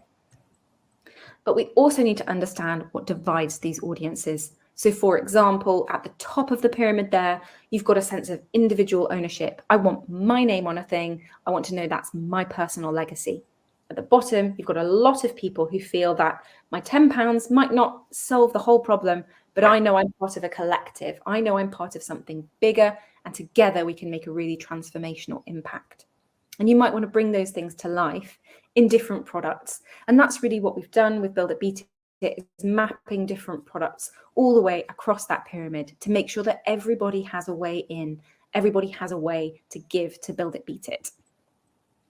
So where did we end up with the campaign strategy on a page? And I'd really encourage you, if you're working on a campaign, even if it's a really small campaign, it doesn't really matter the size of the charity or the size of the target, actually having this clear focus that you can refer back to is really useful. I would always encourage you to start at the top with your cause-led objective, because when things become challenging, if there's ever differences of opinion, actually the thing that unites you, the thing that is your kind of common goal, is always a really good place to start. It's always a place to come back to. So here we have the hospital objective. build a world-class new Children's Cancer Centre at Great Ormond Street Hospital. And then we have the charity objectives, both raising awareness that cancer is the biggest killer of children, and that Great Ormond Street, through the new build, can create a really amazing solution to that. And then, of course, that huge target and raising that money in order to fund the build. We then have a set of campaign principles. Right at the beginning, we got together and talked about how are we going to do this? What kind of culture are we going to create in the campaign? What ways of working do we need to embody? What different kind of aspects do we want to bring in? So that was to be integrated, to work in more agile ways, to bring in greater diversity, and to be bold, both creatively and in our planning. And underneath that, we have our audiences that we looked at before, from the private into the public value and volume audiences. And for each of those, we have some clear priorities and we have some clear work streams. I've taken much of the sensitive information out here, but you've got examples so that you can see how you might put your own together. And of course, there at the bottom, we've got specific KPIs. What are we going to measure? How are we going to know that we're on track? So once we've got a strategy, we want to develop a plan. And I'm going to share an exercise. This is actually taken from our ebook, which you can download for free on the Open website. And you can also find a copy in your delegate bag today. And this is an exercise that can help you plan a campaign. But what we often find is that we start thinking about channels, pools of data, our CRM, our existing journeys, what feels possible now. And when we have a campaign of this importance and this size, we really want to think about what we could do, what we might do, what would be best for supporters. So this is a way of reimagining the supporter funnel, where we have lots of people who become aware of us. Some of them might consider giving, some of them will give, and a few of those will become loyal advocates of our cause. And we reimagine that as a tree. And we've put this up on windows or walls or on a big whiteboard, and you'll need lots and lots of post-it notes, but you want to draw yourself a tree. And first and foremost, we're going to think about our supporters. The tree is our organization. That's our cause. And our supporters are sunbeams. They give us energy. They help us grow. They are the vital life source of our organization. And as they hit the leaves on the outside of our campaign, that's where they join us. They're coming into our campaign. So the first thing we're going to do is, on post-it notes, add as many different ways in to your campaign or your organization as you can think of. And there might be obvious ones like channels you recruit in, but there might be things like former staff or press releases or kind of different areas where you're going to draw people in, or people might hear through word of mouth or a church group or something. And you really want to record all of those so you can see the different and unique journeys people will take into your organization. And as they travel down through those branches, we get to the trunk. And this is the really useful part of this allegory, really. Each of those branches might be a kind of IG branch or an events branch or any kind of different area of your business. But when we get to the trunk, what we really want to do is show how we're going to get those people, wherever they've come from, to really be a core donor of our cause, regardless of the team responsible or their initial product. So this is the core conversion journey that's going to draw people down until they are rooted in our cause, until they're really committed supporters for the long term.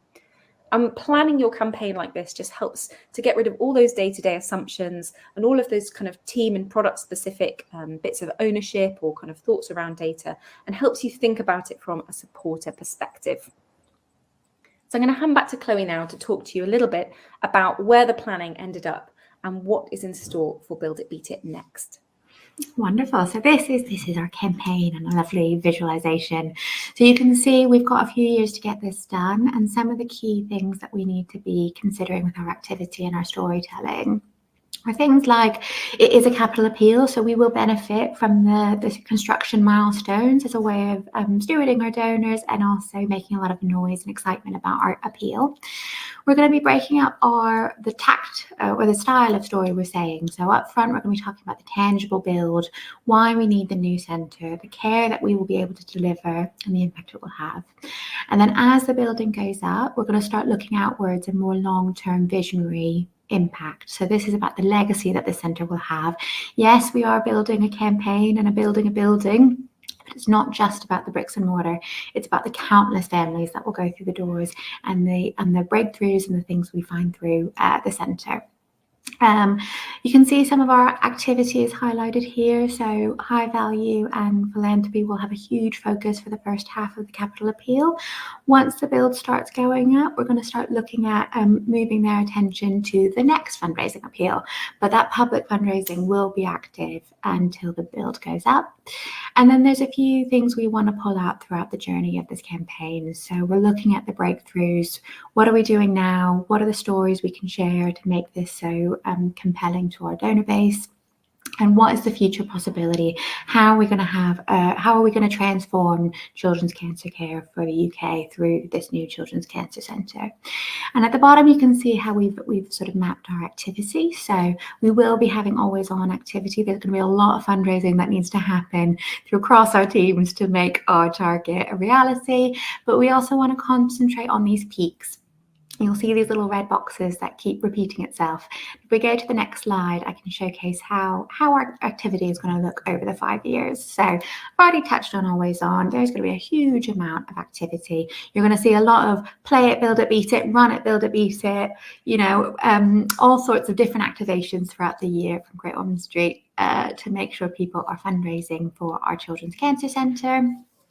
We're also looking at peaks. So we know that we don't have a huge amount of time, but it does span over multiple years. So we want to make sure we're building momentum and staying interesting for our supporters, both warm and cold.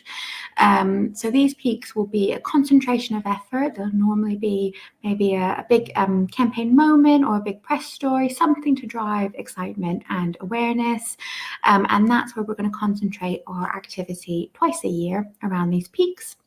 And then a fairly new concept for us are these pulses. So these are big moments that need a bit of attention, but they're for a specific audience or a specific opportunity. So for example, we're looking at the gaming environment. We know there's a lot of interest there, and we feel that we could have a positive input into Stream It, Beat It. And we also really benefit from a lot of our corporate partnerships, and we know that they drive awareness and have their own milestones throughout the year.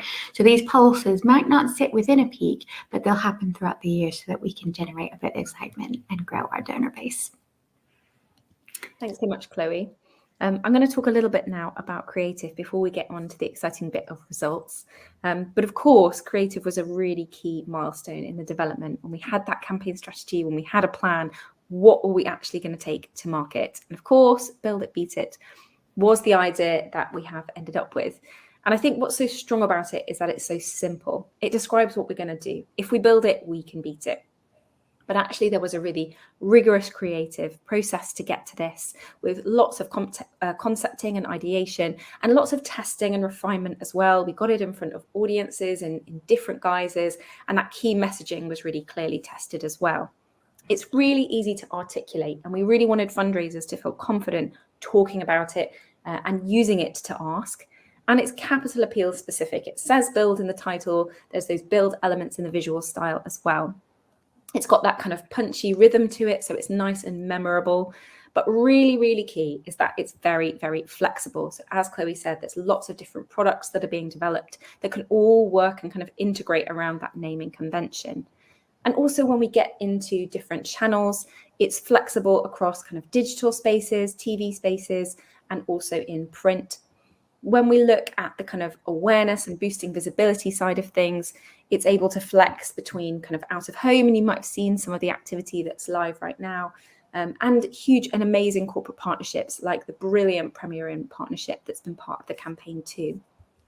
And then when we get into response, we're able to make it emotive, we're able to bring in that bit more need and emotion into the storytelling. And really crucially, it still feels part of the same thing. And a lot of campaign propositions will be flexible, but to be flexible and still feel integrated and still feel like it's all part of the same story and it's all laddering up to the same idea is really crucial. And I think the strength of this piece. So Chloe, how's it going? Not too bad, I have to say. So proof is in the pudding, the numbers, that's the one that most people are excited by. As of this month, we are officially halfway to our target in pledges and income, which feels a bit silly because that number feels a bit like Monopoly money. I still haven't kind of gotten used to saying it. But to be halfway there just shows that Build It, Beat It is working, and it's a really exciting and compelling appeal. But not just the money is doing well. So we're having really positive results with our above the line activity.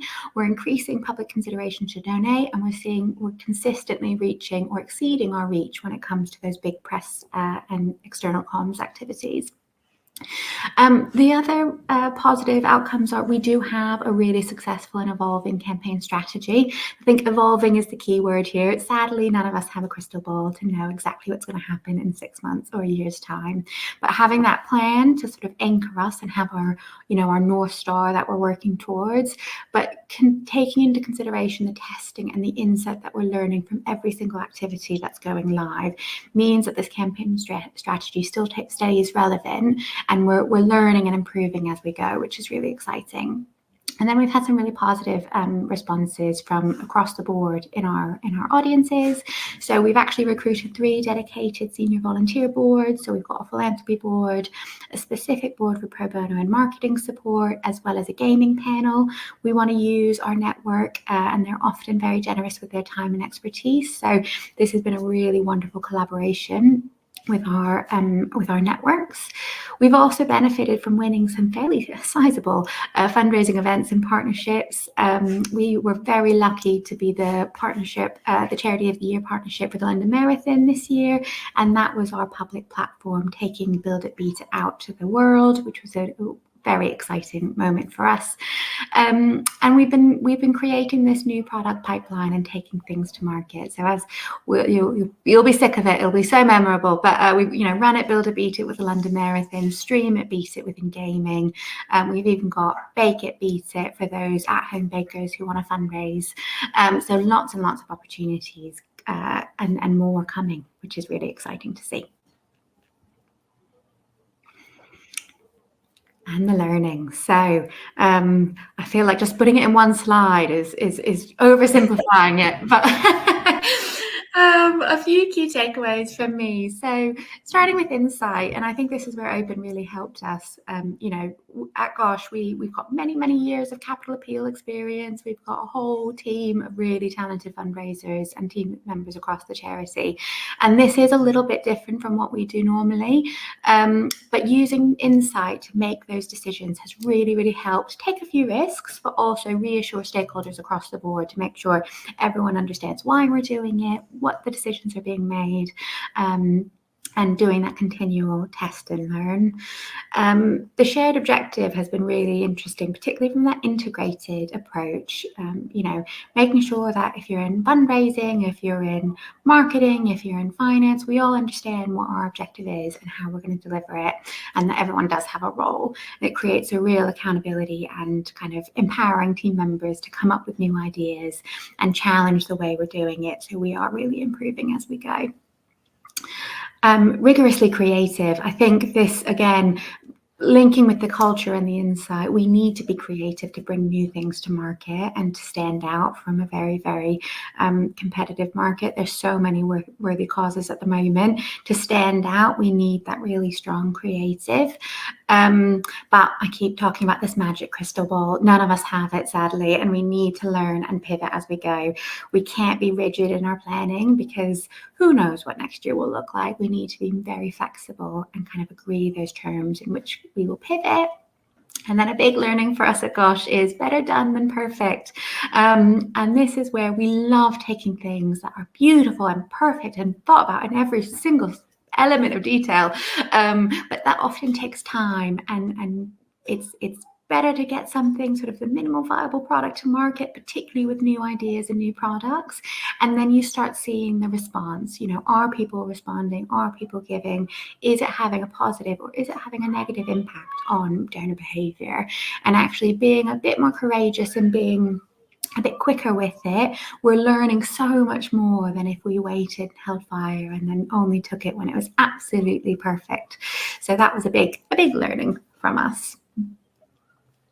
Thank you so much, Chloe. And I do just want to say at this point, just a huge thank you both to you and to the whole team for allowing us to share this insight and share what you've worked on and offering, this insight out to the sector, because that learning and this kind of, environment and opportunity we have here with Fundraising Everywhere is just brilliant. So thank you very much to all of you. And if you want to get in touch with either of us and ask any further questions, please do feel free to reach out.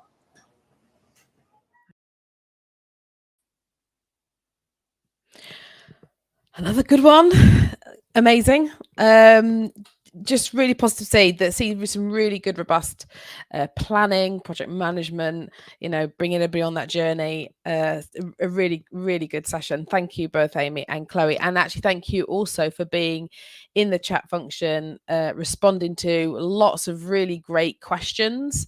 So if you haven't had a chance to, if you were busily watching and haven't seen all the stuff that's been going on in the chat function, then please do have a look. There's some some really interesting points around how does other fundraising happen alongside something of this magnitude as a campaign, and really positive to hear that actually the other stuff still kind of goes on alongside this bigger campaign, and also the fact that there's already some thought around, okay, once it's built, then what's the next, how do we kind of carry on this messaging, this story, through into future fundraising for Gosh as well. So yes, thank you. So as I said, please do have a look at the chat function if you haven't seen the comments that have come back there from Chloe and from Amy. And I gotta say, I'm a big fan of better done than perfect. It gets things out the door, doesn't it? So if there's one mantra I'm absolutely definitely with you, it's definitely that better built than perfect. So we've got we are coming into the final session shortly, but there's a few things that I just wanted to say. First of all, I wanted to shout out myself to the sponsors, that make these things happen. So Just Giving, Open, Dataro, Beautiful Insights, Broccoli, love that name, Supporter Experience Collective, GWD, Razorly, iRazor, Ask Direct, Homemade Digital, and the platform provider Everywhere Plus. If it wasn't for their support, then things like this wouldn't happen. So that's fantastic. And also an extra shout out to Nikki and Simon and the team, because they're just great, aren't they? She didn't ask me to say that. I just thought I'd throw that in for good measure. So some other things as well will be to just remind you about the polls. So please don't forget to have a look at the polls and respond to those. And also the feedback as well, to rate the sessions again, because that's really important. That really helps to help and shape future activities that come through fundraising everywhere. I think that Nikki asked a very good question earlier to you all, which will kind of help as we come to the end of this as well. I don't know if anybody has responded or seen it. I'm just going to quickly scroll back, which was just to kind of get your, I know you might have been on different rooms, which is great as well, because I haven't. I've just been here, although it's all been amazing. But what's your, what's your kind of your top takeaways from today? What's really jumped out at you? Please do share them in the chat function, because I'm actually we've got a couple of minutes, so I might just have a little bit of a read through some of these, especially if you've been into some of the other rooms as well. Please do. Oh, there you go. What have been your top learnings for IG 2023? Thank you very much, Nikki. I'm trying to scroll up, trying to find what you'd written. But yeah, I definitely, better done than perfect is on top of my list. I think kind of reflecting back on some of the stuff that we've had in this session. I really love that kind of simplicity of the journey. I think that Oscar shared from Peace Direct around kind of Facebook, and then creating that journey through to onto the donor list, and then the impact that 36 pence can generate £5,000 in 2 years. And I think probably off the back of that is that kind of a bit of perseverance and a kind of stealing your nerve when you implement new approaches to how you deal with income generation. So yeah, I thought that was a good one. Is there any other thing? Okay, no, I'll give you another one of mine whilst you're hopefully merrily jotting down some of your top learnings, especially if you've been in the other rooms that I haven't been in.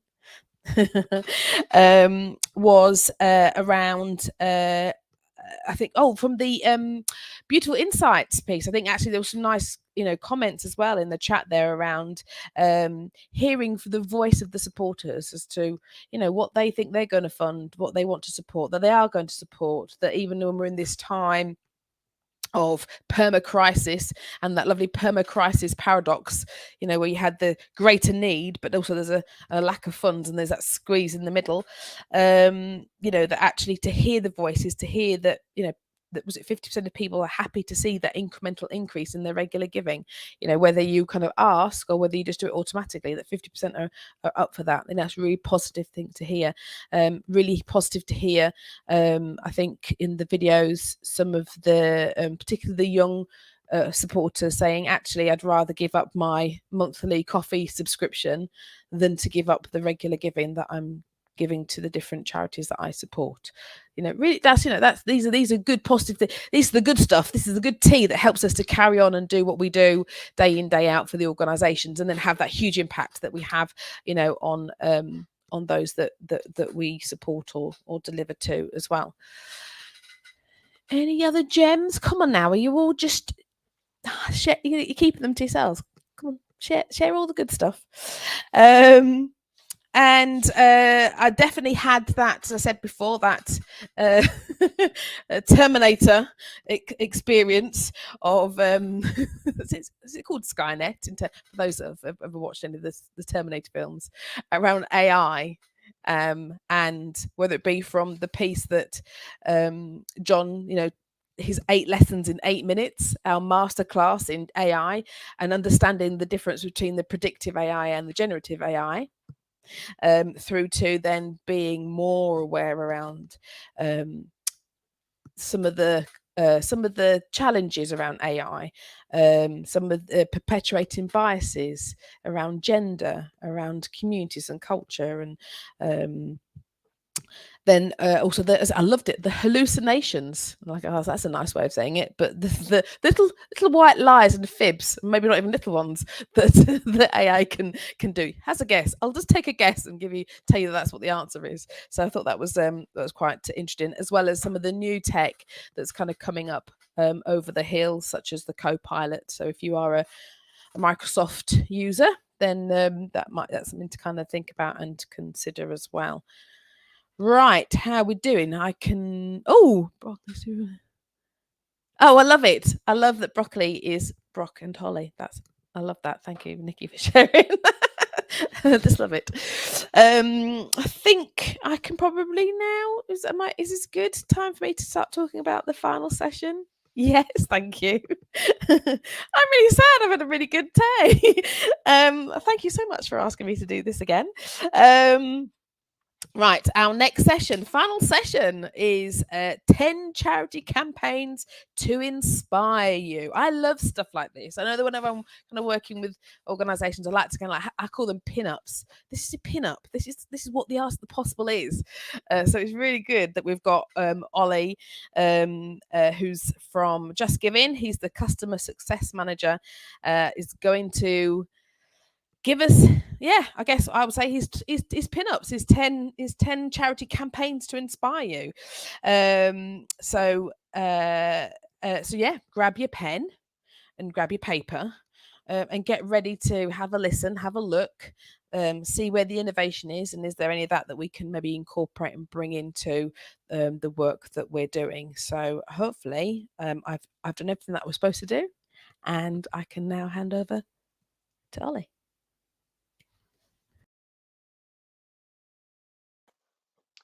Hello, and welcome to 10 charity campaigns to inspire you. Thank you for joining me today. My name is Ollie, and I am part of the customer success team here at Just Giving. My role at Just Giving is to make sure charities like yourselves are getting the most out of their Just Giving account and using all the tools and amazing resources we have on offer to help you raise more. A little bit about Just Giving and our purpose first.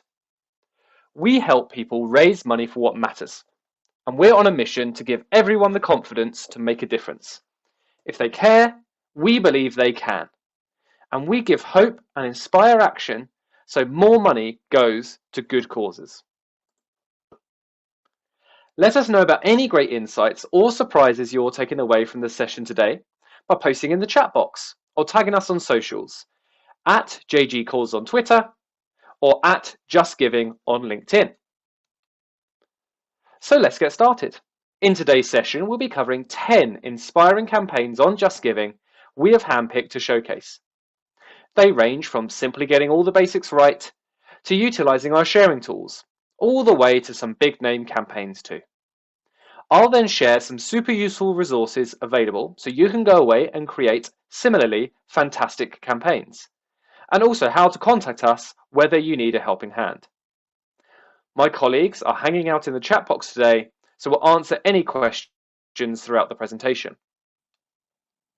But first up, what actually is a campaign page, and how can individual giving managers best use it? They're a really simple way to quickly launch a landing page for an appeal. You can customize it with your brand colors, pictures and updates. Plus, your supporters can make one-off or set up a regular gift via a direct debit. You can switch on peer-to-peer fundraising, so your supporters can set up their own fundraisers connected to the appeal. And you can add a live stream in the header of the page too. We've recently released some new features, so visit the Just Giving blog if you'd like to know more. And a quick mention as well to 2 other tools that might be relevant to you today. Giving Checkout is our simple, customizable donation form that you can put on your website. And we've got Contactless Giving. Our integration with contactless provider Liberty Pay enables you to buy or hire a contactless device directly linked to your charity's Just Giving account. Head to justgiving.com/4-charities and visit the products area to find out more. So let's kick off our campaign showcase. I wanted to start with campaigns that just got the basics right, which is a really important baseline for any online fundraising campaign or appeal. To start our campaign showcase, we have the charity Back Up and their campaign. Heads up, we've included links to the campaigns, or you can scan the QR code using your mobile to visit the page now. We do have a top tip, which is you can add /QR code to the end of any campaign URL on Just Giving to get its unique QR code. We love this campaign here at Just Giving due to how clear and obvious what the campaign is raising money for. And the picture used is not blurry and is relevant. It is really important to get this right, as this will be the very first thing a donor sees. Make sure that that picture is looking the best it can be. The campaign story also uses our quote text feature, which makes a piece of text pop out. This draws attention to that piece of text, so you can use it to call out something important that you want your donors to read. Finally, this campaign uses the embedded YouTube feature, which gives you the ability to do some further storytelling and give even more information out to your donors. For campaign number 2, we have St Rocco's Hospice and their Strictly St Rocco's 2022. We love this campaign, firstly, because it's a fun event, which is slightly non-traditional. Doing a dance show for charity is always going to be a fun night and means that donors can get something back for their money, as well as supporting their charity. The story for this campaign also highlights each of the dancers, with a picture and some story behind why they are dancing. This is great as it is involving the staff at the hospice, connecting donors with them, and is fully utilising the campaign tools available. Again, this campaign has a clear picture and target, so when people first click on the page, it's really clear and obvious what the event is. And it's also included a YouTube video. This is why it is really important to get the basics right. It is setting out your stall out for the rest of the page. Make sure your pictures are not pixelated, make sure you have a clear story, and if you can, do something different. From the basics to highlighting what charities do best.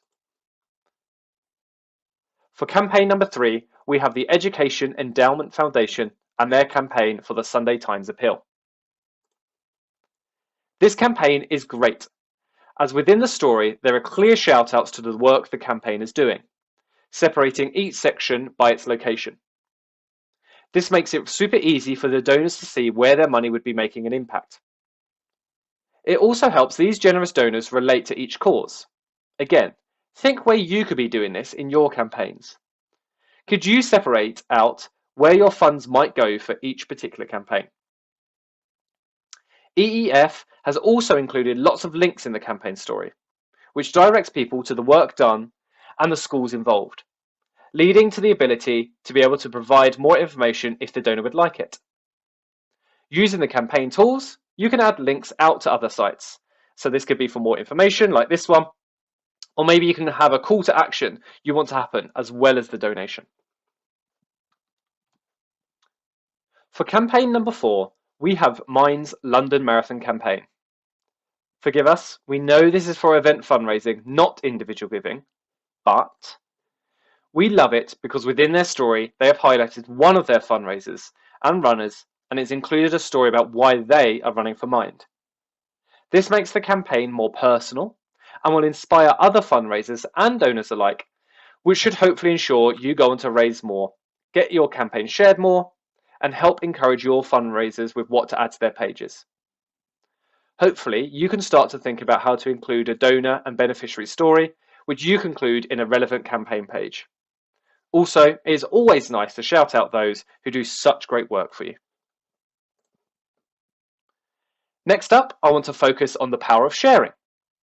Once you have a campaign created, it is important to share it in all the right places. For our 5th campaign, we are looking at Melanoma's UK's campaign in conjunction with the comedian Joe Lycett's tour. This campaign is great, as the charity used the QR code tool to create a QR code, which was shared out at the intervals at the gigs as Joe toured the country. As I mentioned earlier, any campaign page can get a QR code by simply visiting the page, and in the URL bar at the top, you put /QR code after the link. This then generates the QR code like you can see on the screen now. This is a different way of sharing the page and might hit different audiences. Have a think where your QR codes could go. On the collection tins and donation buckets, on stickers and fundraising packs. Do you have business cards for that year you can include them on? Anything printed can have a QR code on it, so get inventive. We know here at Just Giving that corporate partnerships make a large part of the charity's fundraising efforts. Here are a few examples of this working well. For number 6, we have Hospice of the Good Shepherd and the £50 corporate challenge, which straight away is very clear what the ask is. For the campaign, the call to action is super obvious.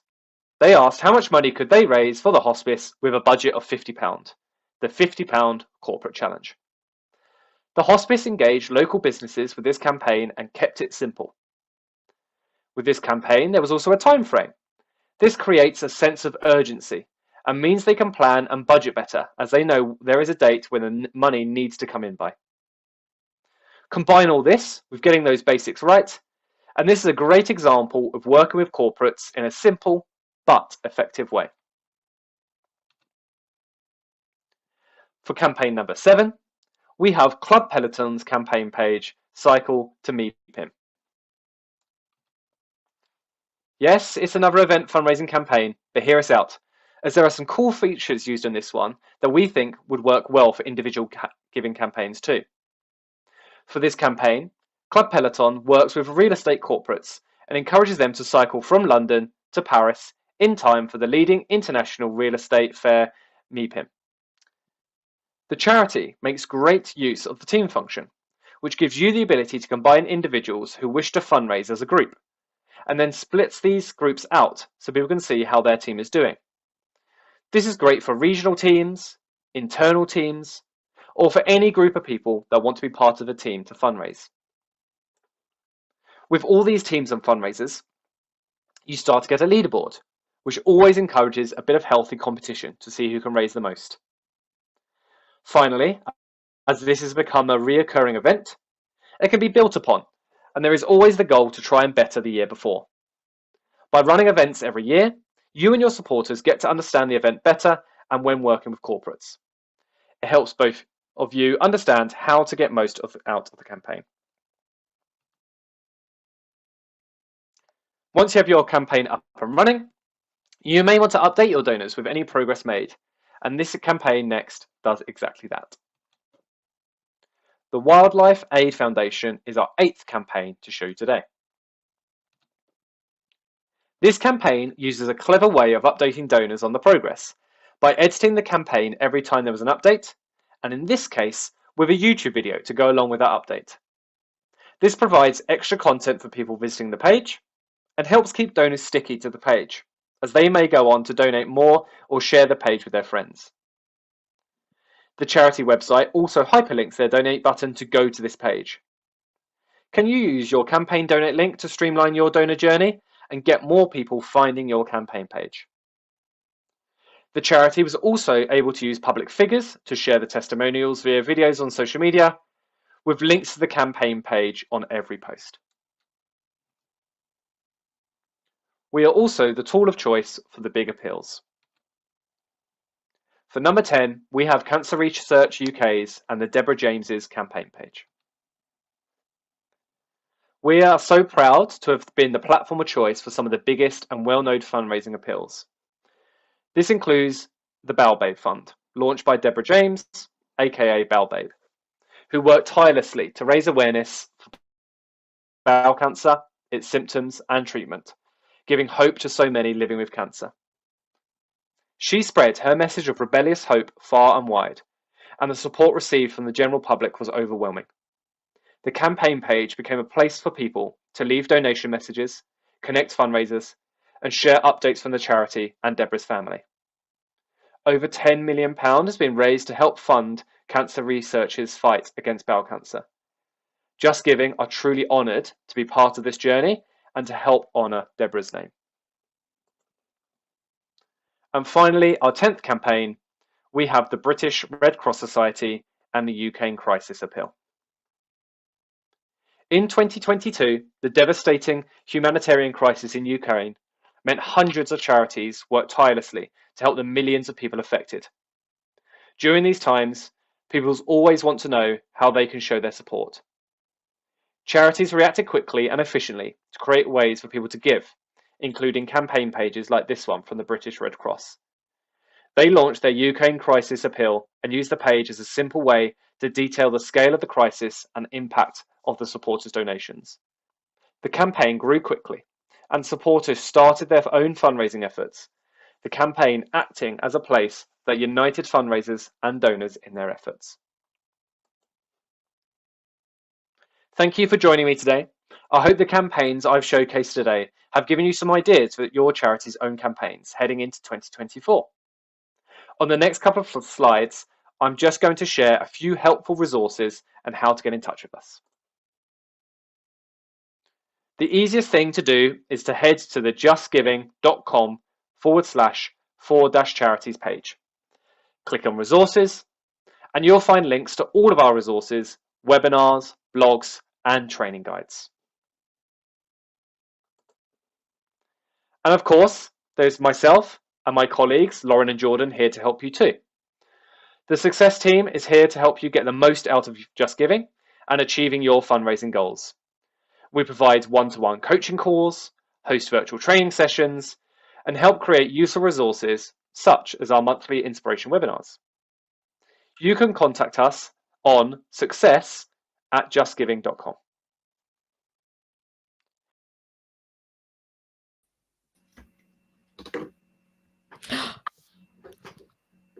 And we're done. How you doing? Hey, how are you doing? How was your day? It feels like longer than a day. It feels like I haven't seen you in weeks. Like I've been on a quest. I've thrown a magical ring into a volcano or somewhere. Yeah, no, good. How about you?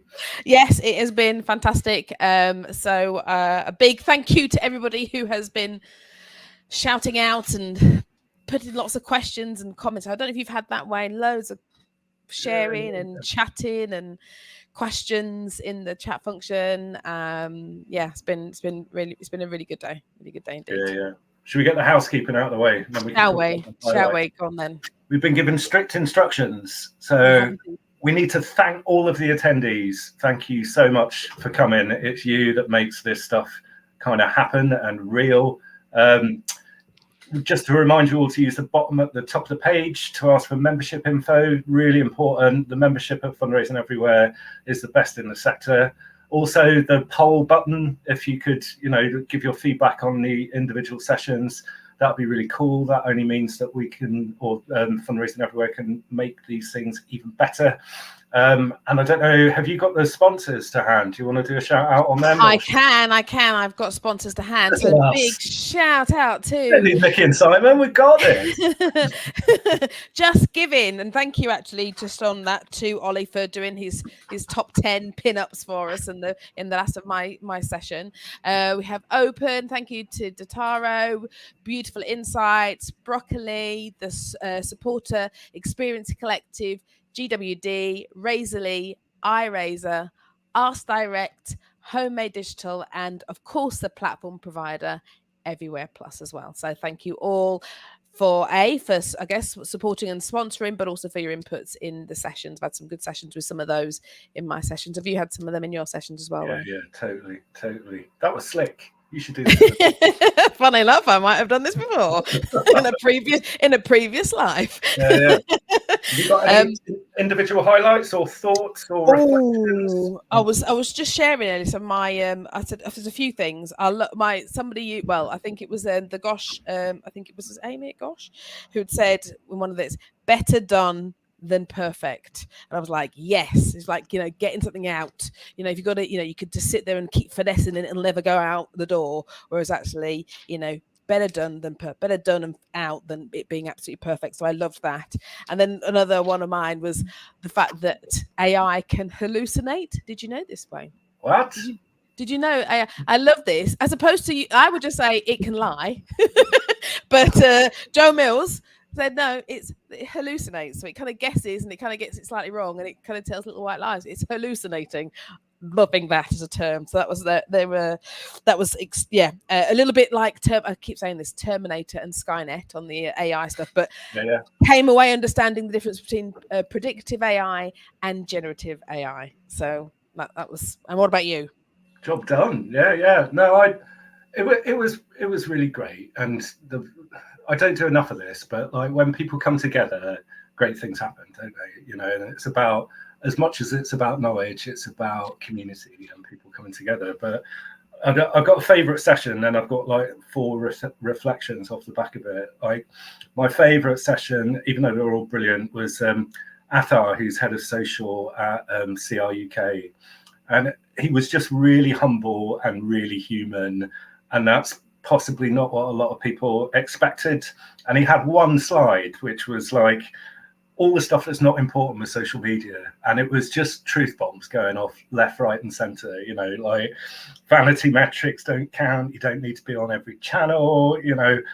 If it looks like an advert and smells like an advert, it probably is an advert and people aren't going to engage in it. And I just thought it was brilliant for people to see someone at such a high level talking about stuff that's really scalable, and that you can, like the smallest charity that I work with could take on this stuff.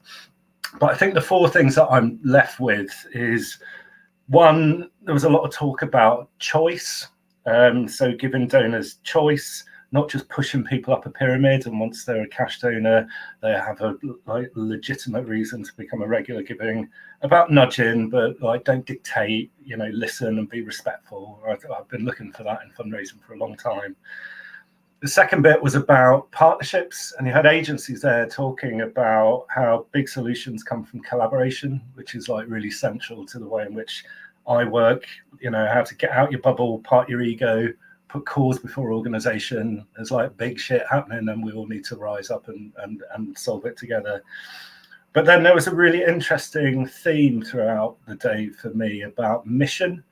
And tactics and products are really cool, but mission and stories are everything, and we mustn't forget that. And products are there to support your mission, not just products for product's sake. And then the final point for me was about hope. There was a lot of hope, but it's kind of measured hope, not that kind of, we're really good, we're the charity sector, we can conquer anything. It was acknowledging the environment and kind of where we are. And I left with the feeling that IG is really about people, and people are amazing, but there is a lot going on and we need to be respectful of that. So yeah, awesome. That's really good. And actually that kind of resonates with one of the, I think we had Beautiful Insights on, and they were talking, they actually had little videos of supporters, and saying kind of like, what do they expect from, from their individual giving and from charities kind of engaging with them. And there was some really positive stuff, around, there was a really lovely quote from a young couple who like said, do you know what, if it was a choice of having to cancel my monthly coffee subscription or cancelling my regular giving to charity, then clearly it's going to be the coffee subscription. I want to continue to support that cause. So when you kind of hear that from the horse's mouth, that's lovely. And the other one was around that 50% of people would be more than happy to increase their regular giving if they were asked, or even if, and they split it, I can't remember the percentages, but overall 50% would be more than happy in light of everything to push that and get that giving up a notch, which again hopefully feeds into the hope side of things, that even though we've got this squash between greater need and a lack of funds because of the environment that we're in, that actually there's still people, there's still the love. Oh, what a great, you should probably end there, I reckon, don't you? Oh, there was one more thing I've just seen there from Nikki, which is we must remind people that you can come back and watch things that you didn't see today. So if you were in room 1 and didn't get to see room 2 or 3, or if you saw some in different ones and you want to come back and see, you just use the same link that you got through for today, and you can go back and watch at your leisure. Brilliant. Well, it's an absolute joy being part of this with you. You rock, and I love you. And big respect to Fundraising Everywhere and everyone who attended. So yeah. Absolutely. Oh, 30 days for attendees and forever for members. See, yeah, another good reason to be a member, because like 30 days flies very quickly. So, Brilliant. Should we wave this one out? Let's wave it out. Right. See you later, everyone. Oh.